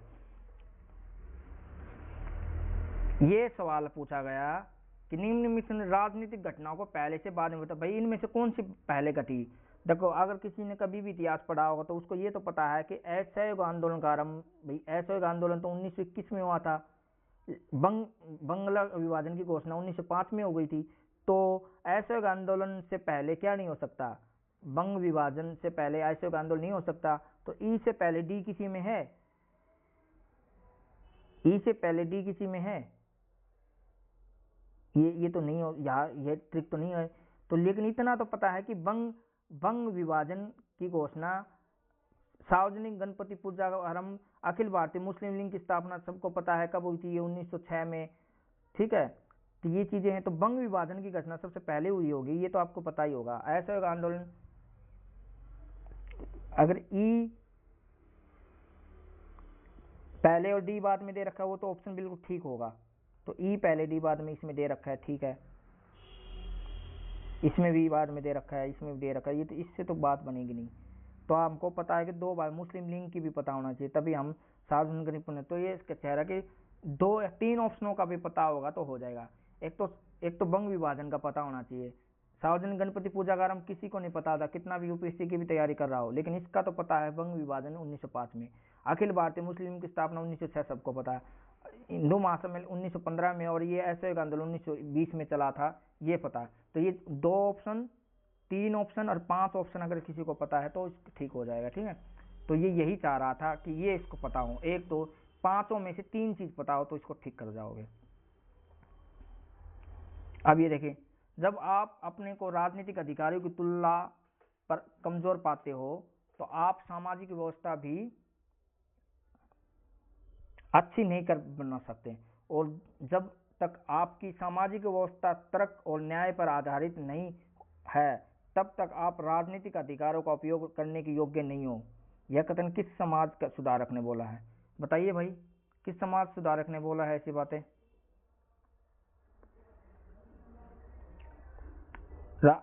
महादेव गोविंद रानाडे ने ये बोला, ठीक है।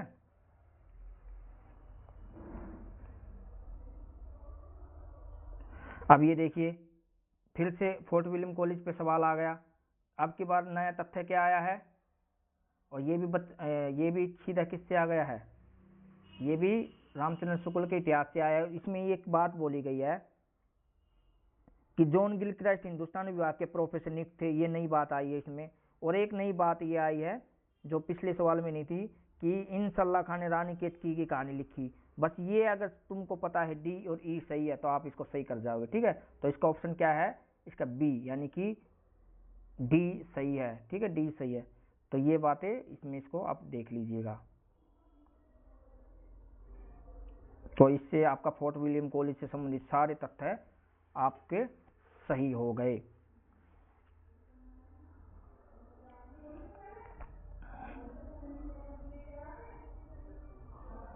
अब ये देखिए कथन, मैं मानता हूं कि आप लोग कुचले हुए और उपेक्षित हैं, लेकिन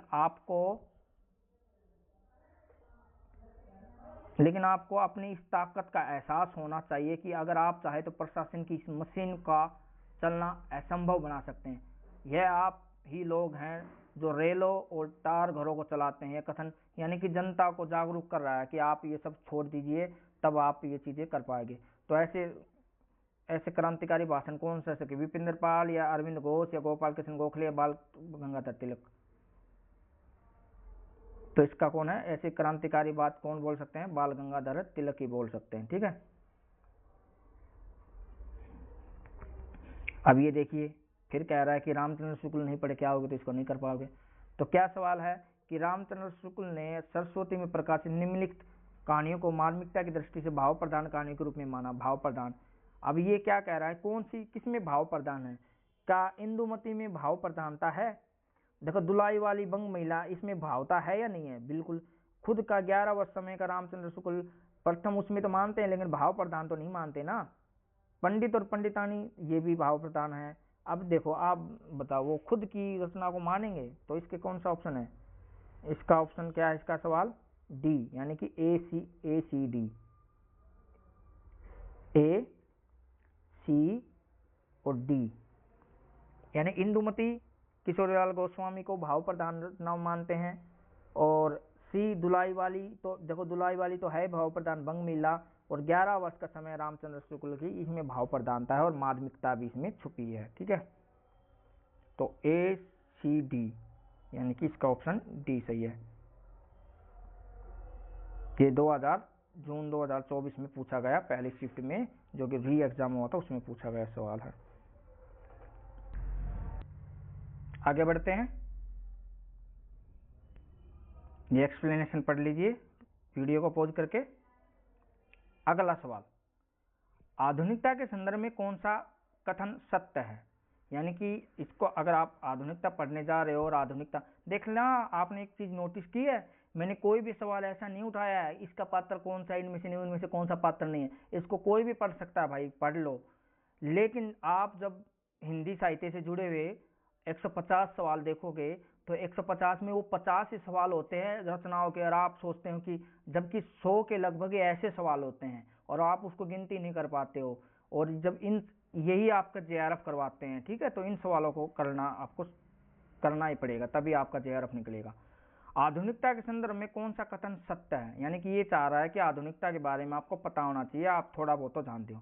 आधुनिकता यथार्थबोध पर आधारित है, पॉजिटिव स्टेटमेंट है, रुक जाते हैं। आधुनिकता ईश्वर का चित्रण मनुष्य रूप में करती है, भाई आधुनिकता ईश्वर का चित्रण मनुष्य रूप में करती है, ये भी पॉजिटिव ही थोड़ी चीज लग रही है। आधुनिकता किसी निर्देशित प्रणाली पर न चलकर अपनी संवेदना आसपास के जीवन से ग्रहण करती है, ये भी सही है। आधुनिकता सामाजिक उत्तरदायित्व से मुक्त, अरे यार सामाजिक उत्तरदायित्व से तो कोई भी मुक्त नहीं हो सकता किसी भी समय की, थोड़ा रीतिकाल में थोड़ा वो हो गया था, बाकी तो मुक्त नहीं है। तो डी से ही स्टेटमेंट अगर आप निकालोगे, तो डी जिसमें है उसको काटा मार दो पहले, तो डी जिसमें, ये नहीं हो सकता। आधुनिकता आनंद के साथ कर्म की प्रेरणा देती है, ये थोड़ा सा इतने खास नहीं लग रही, लेकिन आधुनिकता यथार्थबोध पर आधारित, इसमें तो कोई दो राय नहीं करेगा, यथार्थबोध तो है ही आधुनिकता में, ये कोई नेगेटिव तो है नहीं। तो ए है, ए इसमें है लेकिन इसमें नहीं है, तो इसको काटा मारो। अब हमारे पास क्या ऑप्शन बच गया, ए बी सी, ए सी ई, यानी कि सी तो है, ए तो है, अब ई में और बी में छाटना है। तो बी क्या है, आधुनिकता ईश्वर का चित्रण मनुष्य रूप में करती है, ये बिल्कुल सही है। ये देखते हैं अगला, तो बी ए सी ई, ए सी ई, इसको आप कैसे करोगे, ए सी ई कैसे, ए, ठीक है, सी और ई,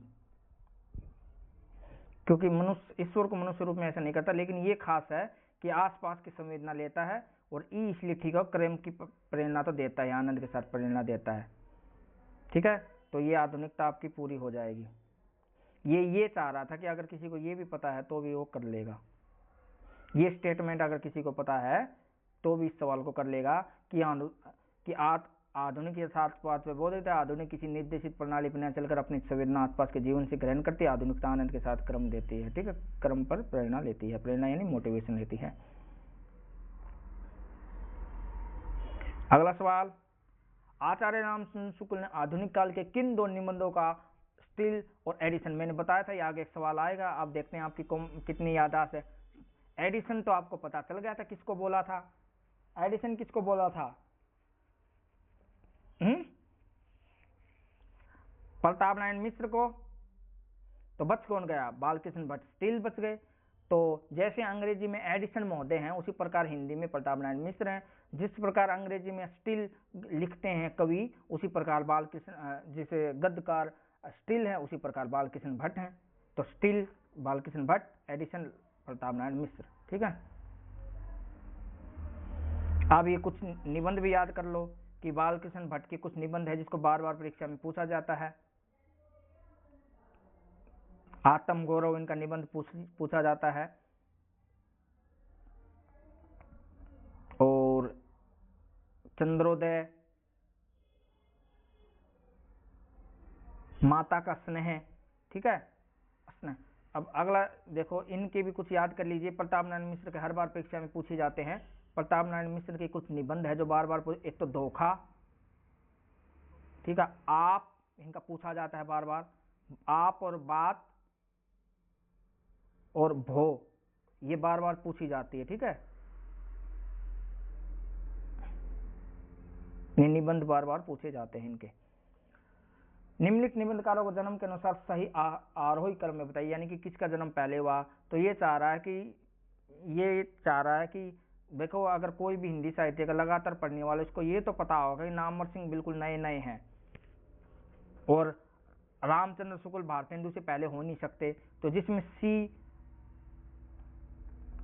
से पहले ए, तो सी से पहले ए किसमें दे रखा है, सी से पहले ए, सी से पहले ए नहीं, हाँ, ए से पहले सी, ए से पहले सी, ये देखो ये हट जाएगा।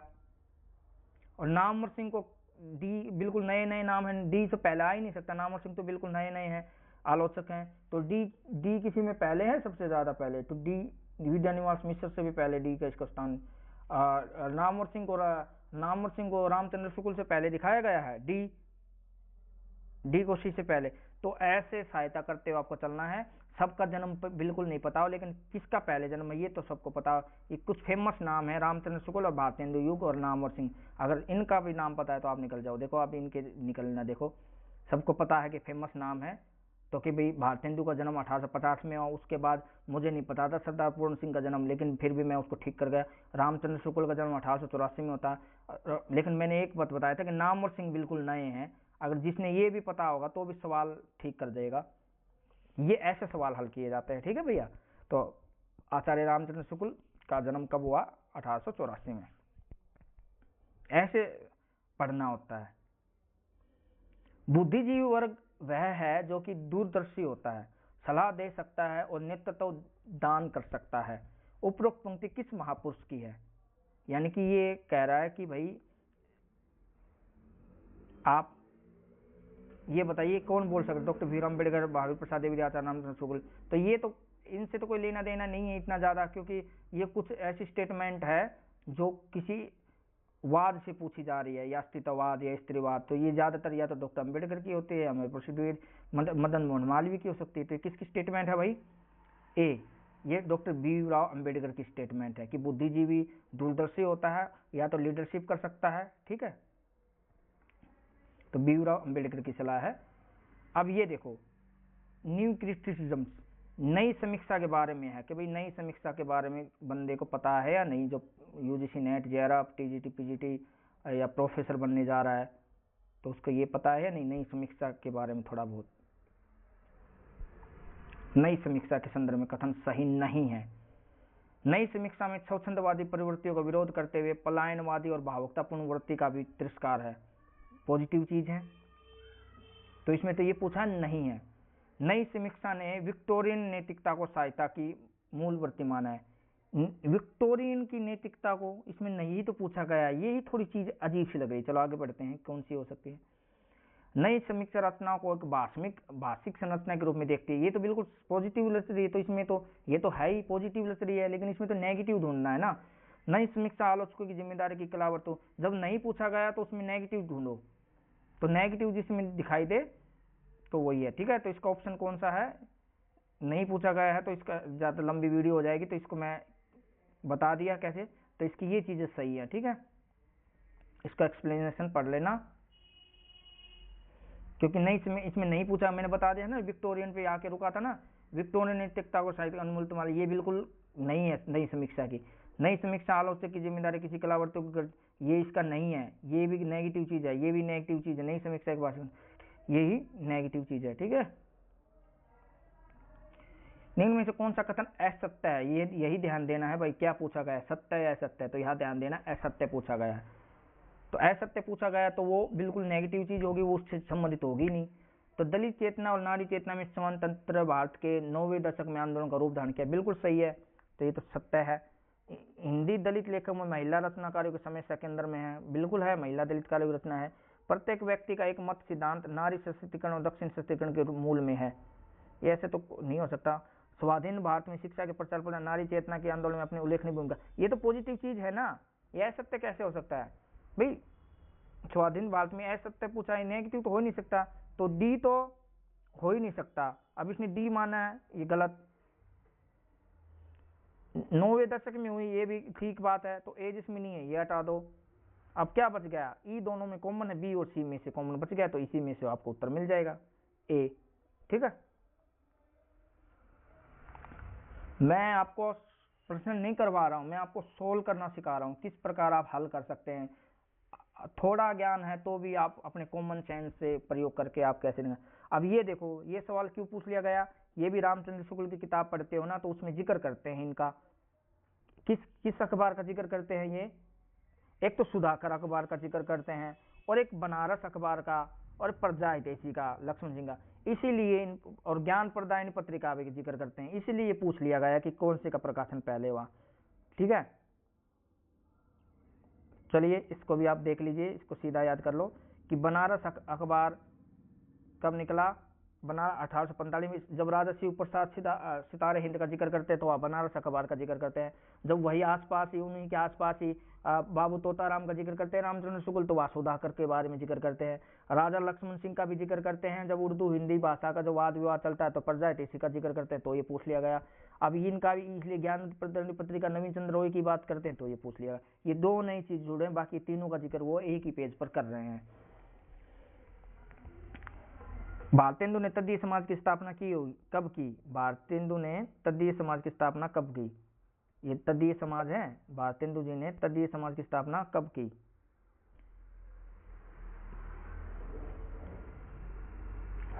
ये तो सीधा सवाल है। ठीक है, तो बी 1873 में। ये इनकी कुछ रचनाएं हैं, इनको भी याद कर लीजिए, बार बार पूछी जाती हैं। तो ये 1873 में की थी। ठीक है भैया, आगे चलते हैं। अब ये भी सीधा कह रहा है कि अगर गद्य की भाषा पर द्विवेदी जी के इस शुभ प्रभाव का स्मरण, जब तक भाषा के लिए शुद्धता, ये देखो बिल्कुल as it is line Ramchandra Shukla ने बोल रखी है, रामचंद्र शुक्ल ने बिल्कुल एज इट इज अपने पेज में लिख रखी है। जब तक, और बिल्कुल ही जब पढ़ोगे ना, जब बड़ा बोरिंग लगता है ये पढ़ते हैं, यही लाइन पूछ ली गई, गद्य की भाषा पर द्विवेदी युग के शुभ। अब ये सवाल है ना, आप रामचंद्र शुक्ल पढ़ते हो, इसको छोड़ के ऐसे निकल जाते हो, ठीक है। तो ये रामचंद्र शुक्ल ने ही बोला है महावीर प्रसाद द्विवेदी के बारे में।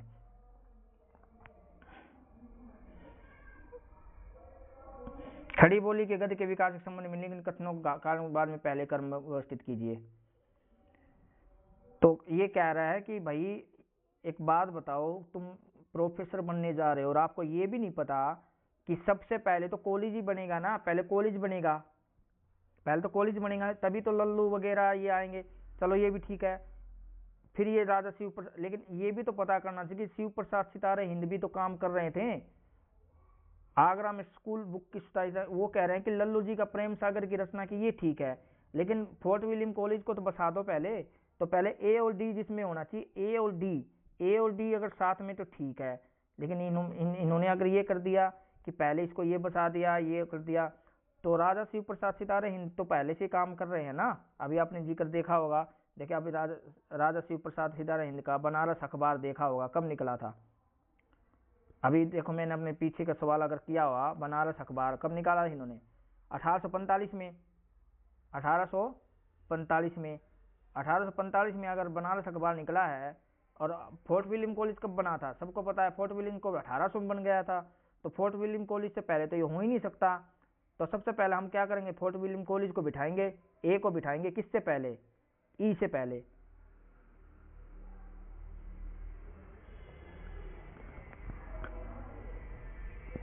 तो ई तो इसने सब में कॉमन दे दिया, तो अब यहाँ ट्रिक काम नहीं आई, तो कौन सी चीज काम आएगी?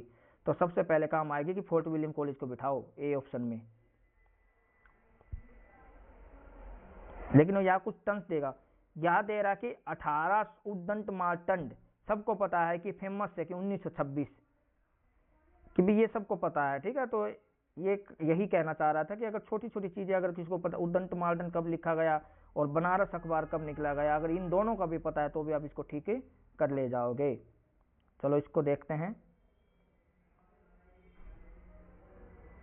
तो इसका ऑप्शन है बी यानी कि पहले ए, पहले बिठा दिया हमने फोर्ट विलियम कॉलेज को 1800 में,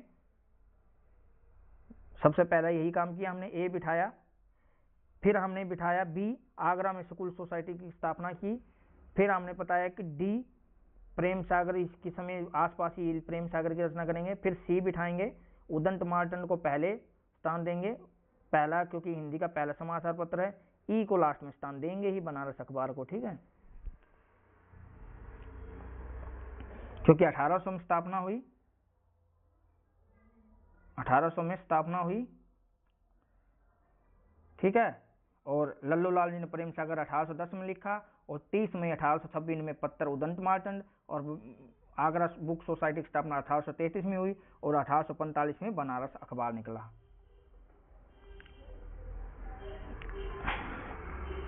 अब ये देखिए, ये क्या कह रहा है कि आधुनिक काल पढ़ने आ गए हो और आपको अगर स्त्री विमर्श के बारे में इतना भी नहीं पता है तो आप इसको नहीं। सावित्रीबाई फुले ने स्त्री शिक्षा के लिए काम किया, इसको कोई नकार सकता है? किया है भाई, ए किया है। अब जिसमें ए नहीं है उसको काटा मार दो, डी तो हो ही नहीं सकता, ए हो ही नहीं सकता। अब बच क्या गया? ऑप्शन बी और सी। ऑप्शन ए तो सही है ही, अब क्या कंफ्यूज होंगे बी और सी में से? इस विमर्श की एक महत्वपूर्ण पुस्तक है सुजान बेस्निट की फेमिनिस्ट एक्सपीरियंसेस। तो ये हमें नहीं पता, लेकिन आपको अमेरिका में राष्ट्रीय महिला संगठन का गठन 1980 में हुआ, ये भी नहीं पता। ओम प्रकाश वाल्मीकि और मोहनदास नेमिशराय स्त्री विमर्श के प्रमुख है, ये तो हमें पता है ना। ओम प्रकाश वाल्मीकि और मोहनदास नेमिशराय की स्त्री विमर्श के नहीं है, दलित विमर्श के है, तो डी नहीं हो सकता। तो डी किस ऑप्शन में है? तो डी इसमें, ये तो पहले हट गया, चलो इसमें डी है ही नहीं। नारी पूंजीवादी पितृसत्ता का समर्थन, अरे भाई नारीवाद पितृसत्ता का समर्थन करेगी तो बात ही खत्म हो जाएगी, तो ई नहीं हो सकता, ई गलत। तो बच क्या गया? बच क्या गया? B option. तो ऐसे सवालों का जवाब ठीक करना है, सब कुछ सारी चीज आपके सामने है, बस थोड़ी सी आंख खोले रखो आप, ठीक है। इसका ये एक्सप्लेनेशन है, ये 2024 में पूछे गए सवाल हैं, ठीक है। अगला ये कह रहा है कि मनोविश्लेषणवाद के बारे में अगर थोड़ा बहुत भी पता हो तो आप इसको ठीक कर दोगे। मनोविश्लेषणवाद जो फ्राइड ने दिया है, फ्राइड के अनुसार कला यानी कि आर्ट, धर्म दोनों का उद्भव अवचेतन मानस की संचित प्रेरणाओं से, इच्छाओं से। सबको पता है वो ज्यादातर बातें अवचेतन में करते हैं, ये पॉजिटिव चीज है, ठीक है। एडलर ने मनोविज्ञान में आत्म स्थापना की प्रवृत्ति प्रयोगी, थोड़ा नहीं पता भाई। कला और साहित्य पर फ्राइड के विकारों का सही प्रभाव पड़ा, ये बिल्कुल सही है ना भाई, थोड़ा बहुत प्रभाव तो पड़ा ही है ना। मनोविश्लेषणवाद केवल फ्राइड के सिद्धांतों तक सीमित है, ये थोड़ी अतिशयोक्ति होगी ना, तो ये केवल फ्राइड के सिद्धांतों तक ही सीमित है, गलत है, और भी यूंग के भी हैं, ठीक है। तो ये डी वाला थोड़ा गलत लग रहा है, तो डी जिस ऑप्शन में ये हटा दो, डी इस ऑप्शन में ये हटा दो, और बाकी क्या है, ए वाला तो बिल्कुल सही बात है, तो ए जिसमें है वो सही हो गया, बाकी क्या बच गया, तो इसका उत्तर यही हो गया। ऐसे सवालों का जवाब करना, इसका बी ऑप्शन हो गया, ए और बी, ए और बी इसका ऑप्शन सही है, ठीक है।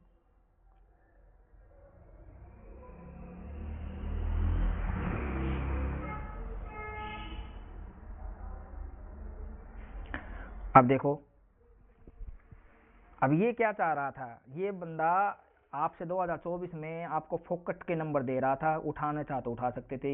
ये चाह रहा था कि कोई बंदा हिंदी यूजीसी नेट का प्रोफेसर बनने आ गया है, या फिर असिस्टेंट प्रोफेसर के साथ साथ यूजीसी नेट पीएचडी करना चाह रहा है, तो उसको ये तो पता होगा कि फोर्ट विलियम कॉलेज 1800 में है, तो ठीक है, ए सही है, तो जिसमें ए नहीं है उसको काटा मार देगा, ठीक है।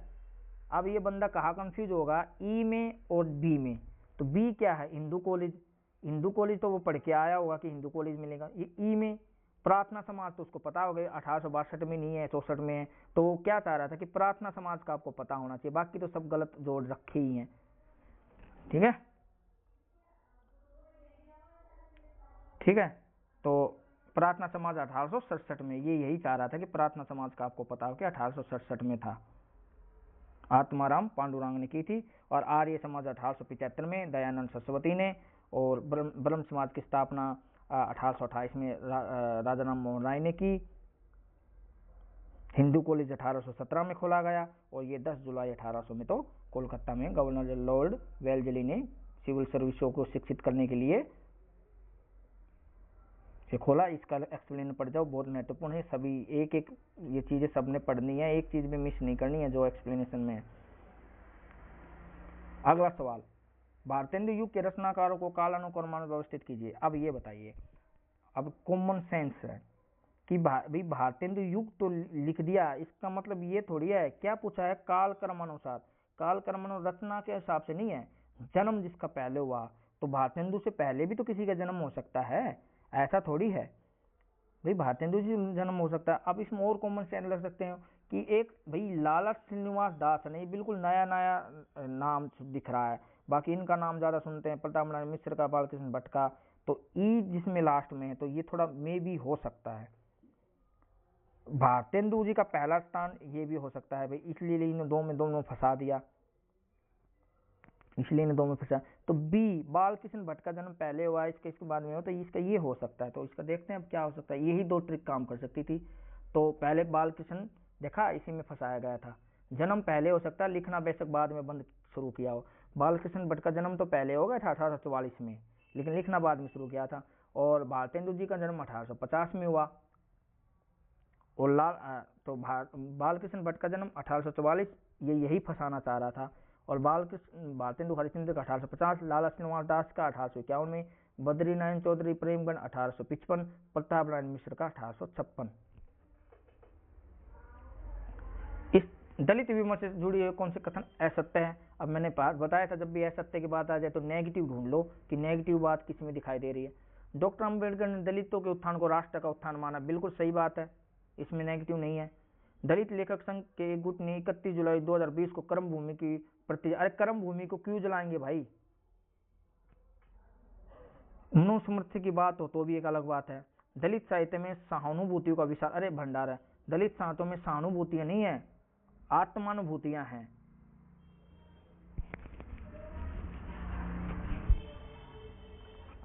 तो सबसे बड़े यही हैं। अछूत की शिकायत 1925 में सत्य पत्रिका में छपी, हमें नहीं पता। जयप्रकाश कर्दम और ओम प्रकाश वाल्मीकि दलित साहित्य के महत्वपूर्ण, देखो अब ये क्या चाह रहा था कि भाई इसको जयप्रकाश कर्दम और ओम प्रकाश वाल्मीकि का पता है कि हाँ ये है महत्वपूर्ण लेखक, तो ई ऑप्शन को तो ये है ही, तो ई जिसमें है वो भी हटेगा क्योंकि असत्य पूछा गया है ना, तो ई इसमें ही हट गया। फिर और क्या लग सकता है ट्रिक, फिर एक ये लगेगी कि सहानुभूतियों का है, यही तो गलत है, सहानुभूति, इसमें नेगेटिव तो पूछा गया है, तो यही तो नेगेटिव स्टेटमेंट है, यही तो नेगेटिव स्टेटमेंट है कि सहानुभूति का नहीं है, समानुभूतियों का, स्वानुभूतियाँ है, तो सहानुभूतियाँ नहीं, हाँ सही है, स्वानुभूतियाँ है। अब स्वानुभूतियाँ बिल्कुल स्वयं की अनुभूतियाँ है, तो ये तो ऑप्शन में होना ही नहीं चाहिए। अगर सी में कहीं ऑप्शन दे रखा है तो भी कटेगा, तो सी ऑप्शन में ये दे रखा है तो ये भी कट जाएगा, ठीक है, सी ऑप्शन में दे रखा है ये भी कट जाएगा। तो ऐसे करके आपको निकालना है असत्य, ठीक है। चलिए इसका एक्सप्लेनेशन है, ये पढ़ लीजिए।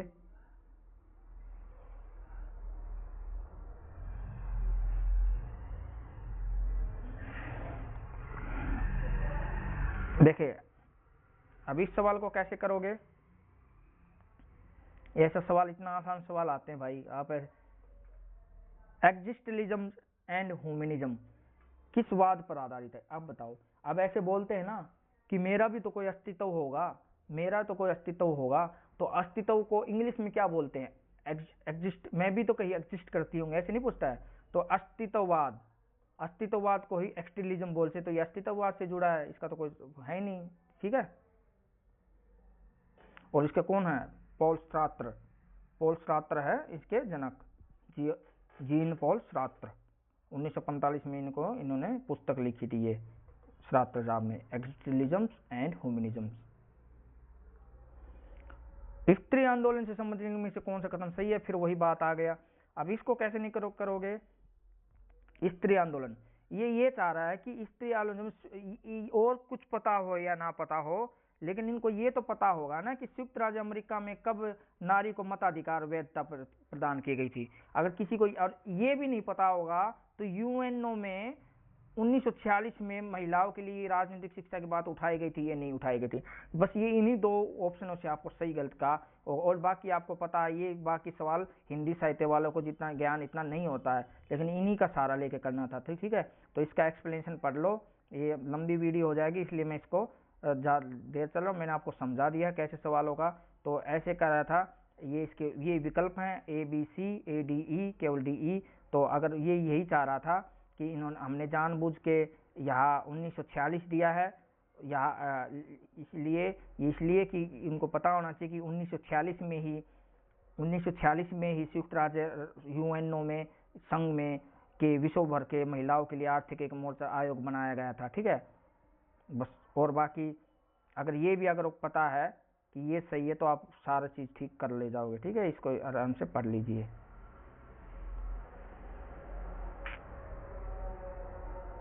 अगला, निम्नलिखित पत्रिकाओं को प्रकाशन वर्ष के अनुसार, अब इसको भी कैसे ठीक करोगे, सब ज्ञान से काम नहीं हो, लेकिन कोई भी मेरे जैसा या आप में से कोई भी समझदार होगा, वो पता होगा कि भाई एक ऐसी पत्रिका है तद्भव पत्रिका ऐसी है जो नई पत्रिका है, जो अखिलेश की है, बिल्कुल ठीक है, अखिलेश इसके संपादक है, तो अखिलेश इसके संपादक हैं, तो ये तो सबसे नई है। धर्मयुग तो पुरानी है, इंदु भी पुरानी है, बाल बोधनी का तो जिक्र पहले होता है, आलोचना अपने, लेकिन तत्वबोध बी अगर सबसे पहले कहीं भी दे रखी तो उस ऑप्शन को हटा दूंगा। बी ये नहीं हो सकता, ये नहीं हो सकता, ये बी सबसे लास्ट में है तो मैं मान जाऊंगा। तो बस आप समय खराब मत करो, आपको पता है धर्मयुग किसकी है, इंदु किसकी है, बाला बोधनी भी पता है, आलोचना पता है, लेकिन वहां समय खराब नहीं करना है। ऑप्शन देखो, समय बचाओ, उस समय को दूसरे प्रश्न में लगाना, ठीक है। तो ये सब किसके संस्थापक है, मैं तो इसी से पकड़ गया, मुझे नहीं पता था इसका क्या आंसर, लेकिन मैं तद्भव किसकी है, अखिलेश की, 1999 में लिखी। बस बाला बोधनी भारतेंदु हरिश्चंद्र की, इससे भी सवाल लेकर इंदु अंबिका प्रसाद गुप्त की 1902 में, धर्मयुग धर्मवीर भारती ने निकाली 1950 में, आलोचना शिव सिंह दान सोहान की 1951, ठीक है। अब ये लंबी वीडियो हो जाएगी इसलिए मैं जल्दी करूँ। अब ये क्या कह रहा है कि रामचंद्र शुक्ल की किताब पढ़ के आए होंगे तो आप इसको ठीक कर पाओगे। ये क्या कह रहा है, रामचंद्र शुक्ल को पढ़ के आएगा तभी आप इस किताब को ठीक कर पाओगे। बिल्कुल एक ही पेज से किताब उठा दिया, तो आप इसको पॉज करके आराम से पढ़ो, ठीक है। इसको आप अच्छे से दिख सके, मैं इसको हाईलाइट कर रहा हूँ ताकि आपको वहाँ जब वीडियो में जाए तो इसको आप आराम से पढ़ पाओ, ठीक है। मैं इसको हाईलाइट कर रहा हूँ, वहाँ साफ नहीं दिख रहा था ना, अभी आपको साफ दिख जाएगा। इसको आप वीडियो पॉज करके आप रोक के पढ़ लेना। ये इसका एक्सप्लेनेशन है, इसीलिए मैं मेरी लंबी वीडियो बनती है, इसीलिए मैं एक एक बिटवीन दो लाइन पढ़ाता हूँ। पूछा है जब ऐसे सवाल जा रहे हैं तो मैं क्या करूँ। अगला सवाल, निम्न में से कौन सा कथन उत्तर आधुनिकतावाद पे, फिर वही बात उत्तर आधुनिकता की, आपको तो याद ही हो जाएगा। उत्तर आधुनिकता महावर्तांत के विरुद्ध है, बिल्कुल सही है। उत्तर आधुनिक चिंतन में ईश्वर सर्वप्रिय है, ईश्वर सर्वप्रिय नहीं है, मनुष्य सर्वप्रिय है, तो बी ऑप्शन कट जाएगा। इसमें समतावादी सार्वभौमिक सत्यों का नकार है, हाँ बिल्कुल समतावादी, अरे समतावादी तो चाहता है भाई ये। उत्तर आधुनिकता स्वच्छंदवाद की एक शाखा है, बिल्कुल इसमें आधुनिकतावाद की समक्षता का नकार है, नहीं नहीं। तो इसका ऑप्शन क्या है, डी, यानी कि ए सी ई, ए यानी कि ये ठीक है,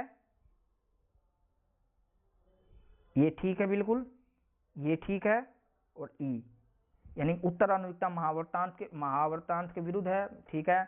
इसमें समतावादी सार्वभौमिक सत्यों का नकार है, बिल्कुल। इसमें आधुनिकतावाद की सक्षमता का नकार है, ठीक है, इसमें यही तो पूछा गया था। तो ये उत्तर आधुनिकता के बारे में थोड़ा सा यहाँ पढ़ लीजिए। अगला, निम्नलिखित में से कौन सा कथन शंभुनाथ, अब ये कहोगे कि आप इस सवाल से क्या आप ये सोचोगे कि आप शंभुनाथ की किताब ला के पढ़ोगे, नहीं। अब ऐसा सवाल मैं जानबूझ के मैंने लिखा था। अब आप इससे सोचोगे यार ऐसे सवाल आते कितना भी पढ़ लो हम तो बेकार हैं, नहीं पढ़ा। ये क्या चाह रहा था कि डॉक्टर शंभुनाथ की किताब है एग्जामिनर के पास, वो ये दिखाना चाह रहा था, लेकिन वो साथ में ये भी चाह रहा था कि कॉमन सेंस है या नहीं विद्यार्थी में, और ये जून 2025 में पूछे गए सवाल हैं। तो उसमें क्या कि बांग्ला नवजागरण का केंद्रीय शास्त्र तो बुद्धिवाद है, भाई ये सबको पता है कि बांग्ला में नवजागरण बुद्धिवाद पे तो आया है, सबको पता है। हिंदी नवजागरण केंद्रीय शास्त्र तो राष्ट्रवाद है, 1857 का स्वतंत्रता, ये भी पॉजिटिव चीजें दिख रही है। महाराष्ट्र नवजागरण का केंद्रीय शास्त्र तो ब्रिटिश राज विरुद्ध था, मुझे नहीं पता भाई था या नहीं था। तमिल नवजागरण केंद्रीय शास्त्र सुधारवाद था, मुझको नहीं पता है ये था या नहीं है। केरल का नवजागरण केंद्रीय शास्त्र तो बुद्धिवाद था, ये मुझे भी नहीं पता था या नहीं, लेकिन मुझे इतना पता है कि भाई बांग्ला का नवजागरण केंद्रीय शास्त्र तो बुद्धिवाद था, तो ए तो है ही है, ए तो है ही है। तो इसमें ए नहीं है ऑप्शन में, तो मैं इसको नकार दूंगा, इसमें ए नहीं है, इसको नकार दूंगा, ठीक है। तो बच क्या गया, 50-50 बच गए आप, तो आपको जो भी होगा तो भी आप निकाल दोगे, ठीक है। इसको ये करना है, ऐसे कॉमन सेंस का प्रयोग करते हुए निकलना। ये वीडियो थोड़ी लंबी हो जाएगी इसलिए मैं पूरा नहीं बता रहा, आप कमेंट बॉक्स में लिख के बताओगे तो सर ऐसे सवाल करवाइए, और मैं ज़रूर आपको लंबी वीडियो बनाऊंगा, लाइव आऊँगा, आपको पढ़ाऊंगा, इसलिए इसको जल्दी जल्दी पूरा करवा रहा हूँ, ठीक है। लाइव आपके पढ़ाएंगे आके, आपको कॉमेंट बॉक्स में लिखिए। निम्नलिखित में इसमें कौन सा कथन अस्तित्ववाद से संबंधित है, वही बात है, एक्सिस्टेंशियलिज्म की अस्तित्ववाद की बात आ गई। तो अब इसमें कैसे निकलोगे, इसमें ये बंदा ये चाह रहा होगा कि अगर थोड़ा से पढ़ के आएगा तो अस्तित्ववाद में नीत्शे ने कहा ईश्वर की मृत्यु हो चुकी है, ये तो सत्य है, ये भाई हम पढ़ के आए हैं, और ये भी पढ़ के आया होगा कि नीत्शे, ये तो पढ़ के आया होगा, और ये भी पढ़ के आया होगा, शास्त्र अस्तित्ववादी लेखक और चिंतक दोनों थे, ये भी पढ़ के आएगा। तो बी और ई तो होने ही चाहिए, बी और ई तो होने ही चाहिए, और बी और ई ऑप्शन में केवल बी में है, केवल बी ऑप्शन में ही है। तो हो गया सवाल, बाकी मुझे समय बचाना है और सवालों को करना है। ऐसे ही मैं मुख्य परीक्षा में भी ऐसे करता हूँ, समय बचाता हूँ, अगले सवाल में लगाता हूँ। जब मेरे पैसे छूट जाएंगे लास्ट के 10 तो मेरा जेआरएफ हो ही नहीं पाएगा, ऐसे सोचना है। निम्न में से कौन सा कथन मनोविश्लेषणवाद से संबंधित है, फिर वही बात है। अब इसमें क्या है भाई, ये चाह रहा है कि अगर थोड़ी सी भी अगर अंग्रेजी जिसको आती तो साइको एनालिसिस का हिंदी पर्याय है, साइको एनालिसिस मनोविश्लेषणवाद का है, ये क्या इसकी हिंदी मनोविश्लेषणवाद की साइको एनालिसिस बनेगी? नहीं, ऐसी तो इतनी बेकार इंग्लिश तो नहीं हो सकती। इडिपस कॉम्प्लेक्स ग्रीक इलेक्ट्रा के नाम से है, बिल्कुल ठीक। फ्राइड का मानना है कि मानव का छोटा से छोटा व्यवहार भी संपादित, एडलर के अनुसार लिपिडो और कामवर्ती, ये बिल्कुल सही है, ठीक है। तो इसका अगर मनोविश्लेषणवाद का इंग्लिश नाम भी अगर पता होगा तो भी इससे आप ठीक कर ले जाओगे। तो मनोविश्लेषणवाद को इंग्लिश में क्या बोलते हैं भाई, इसको साइको एनालिसिस बोलते हैं, ठीक है। तो ये अगर सही है, अगर ए सही है तो इसने क्या पूछा है, निम्न में से कौन सा सही है। ए अगर सही है तो जिसमें ए नहीं है उसको मैं काटा मारूंगा, इसमें ए नहीं है, इसमें ए नहीं है, इसमें ए है, और इसमें डी और सी है। तो अब ये भी पता है कि लिपिड और कामवर्ती की जिक्र करते हैं एडलर साहब, तो डी ठीक है, तो इसका सॉल्यूशन सी हो जाएगा। इसका एक्सप्लेनेशन ध्यान से पढ़ लेना। 2025 में ही पूछा गया है सवाल। अगला सवाल, दलित आंदोलन से संबंधित पूछ लिया गया। दलित आंदोलन से संबंधित आप वीडियो को पॉज करके इसको कर लीजिए। तो ये क्या चाह रहा था कि दलित आंदोलन पढ़ने आ गए आपको, अगर ये नहीं पता कि सत्यशोधक की समाज की स्थापना इन्होंने 1863 में ना करके कब की थी, बस ये इसका अगर पता है ना तो भी आप ठीक करोगे। तो ए गलत है इसमें, ए अगर गलत है ना तो ए ये हट जाएगा, क्योंकि ए का सन गलत दे रखा जानबूझ के। डॉक्टर अंबेडकर ने तो दलितों में साइमन कमीशन का समर्थन किया। भाई साइमन कमीशन का क्यों समर्थन करेंगे भाई, क्यों करेंगे?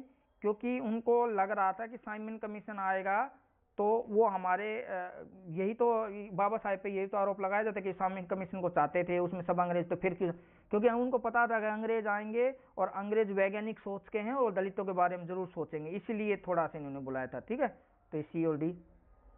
अब गांधी पृथक निर्वाचन मंडल के समर्थक थे, ये तो बिल्कुल नहीं हो सकता।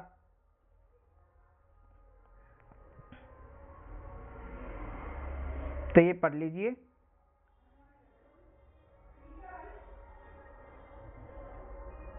अब इस सवाल को कैसे करेंगे? अगर कुछ नॉर्मल भी तैयारी शुरुआत करता है उसको ये तो पता होता है कि प्रयोगवाद से पहले प्रगतिवाद है।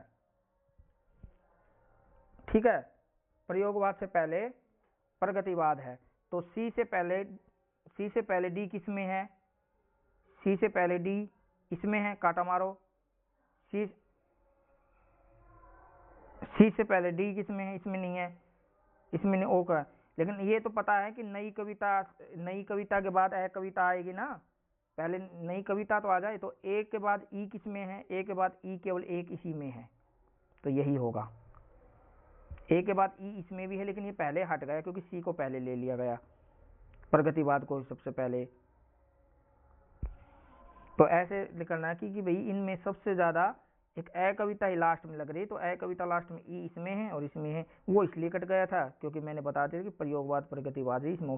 तो ऐसे एलिमिनेशन मेथड लगा के भी ठीक कर सकते हो।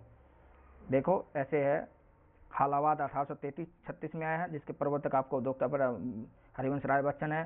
प्रगतिवाद 1936, प्रयोगवाद 1943, जिसमें ताड़ सप्तक बनेंगे 4 तरह के। ठीक है, नई कविता 1954, जगदीश चंद्र माथुर एक कविता।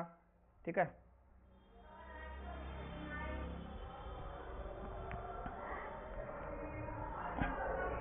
अब ये देखो ये सवाल आया गया था, इसमें बस ये आपसे यही जानना चाह रहा था कि भाई आपको और पता या ना हो पता, लेकिन आपको जुगल किशोर ने 1826 में उद्दंड मार्टन लिखा था, ये पता है। अगर ए का 3 आपको पता है तो ए का 3 केवल, और ये नहीं पता तो बस इतना याद, नागरी प्रचालनी सभा की स्थापना कब हुई थी? तो डी का 2 और ए का 3, डी का 2 ए का 3। ठीक है, डी का 2 ए का 3 केवल एक ही ऑप्शन में है। तो बस ये 2 फैक्ट भी पता तो भी इसका सही कर देगा। ठीक है, बस ये जानना चाह रहा था कि उद्दंड मार्टन 1826 में जुगल किशोर द्वारा, और सत्यशोधक पत्रिका का प्रकाशन 1900 में और 1903 में महावीर प्रसाद द्विवेदी उसके संपादक बनते हैं, और हिंदी साहित्य का सम्मेलन 1910, नागरी प्रचालनी सभा 1893। ये ऐतिहासिक भौतिकवाद क्या है? ये मार्क्सवाद से जुड़ा हुआ है, मार्क्सवाद वैचारिकी में आपके लगा हुआ है सिलेबस में, तो ये इसको ध्यान से कर लेना। अगर ये ऐतिहासिक भौतिकवाद आपको समझ में आ गया तो संपूर्ण मार्क्सवाद समझ में आ जाएगा, तो इसको ध्यान से समझ लेना। ठीक है, इस सवाल को कर लेना, आपको मार्क्सवाद समझ में आ जाएगा। ठीक है, स्टॉप करो, आराम से पढ़ो, लंबी वीडियो बन जाएगी, एक्सप्लेन नहीं करो, आराम से रुको, पढ़ो और इसका एक्सप्लेनेशन पढ़ो, आपको मार्क्सवाद इसी से समझ में आ जाएगा। ये क्या, मार्क्सवाद के अनुसार अब तक का सारा मानव इतिहास वर्ग की संघर्ष का इतिहास रहा। बिल्कुल सही बात है। ठीक है, तो इसका ये एक्सप्लेनेशन पढ़ लो, और इसका आंसर सी है। एक्सप्लेनेशन समझ में पढ़ लिया तो समझ लो आपको मार्क्सवाद समझ में आ गया। तो आई होप आपको हमारी वीडियो और हमारे द्वारा किया गया प्रयास आपको अच्छा लगा होगा। कुछ यूनिक, कुछ अतिरिक्त मेहनत आपको दिखाई पड़ी होगी। अगर आपको लगता है कि सच में आपके लिए अलग से मेहनत की है तो आप इस वीडियो को लाइक, शेयर एंड सब्सक्राइब कर सकते हैं और कमेंट जरूर करिए, अच्छी बुरी जैसी भी आपको वीडियो लगी। तो ऐसे ही अगली वीडियो मिलते हैं, तब तक के लिए आप स्वस्थ रहे, निरोग रहे, इसी कामना के साथ आपसे विदा लेते हैं। नमस्कार।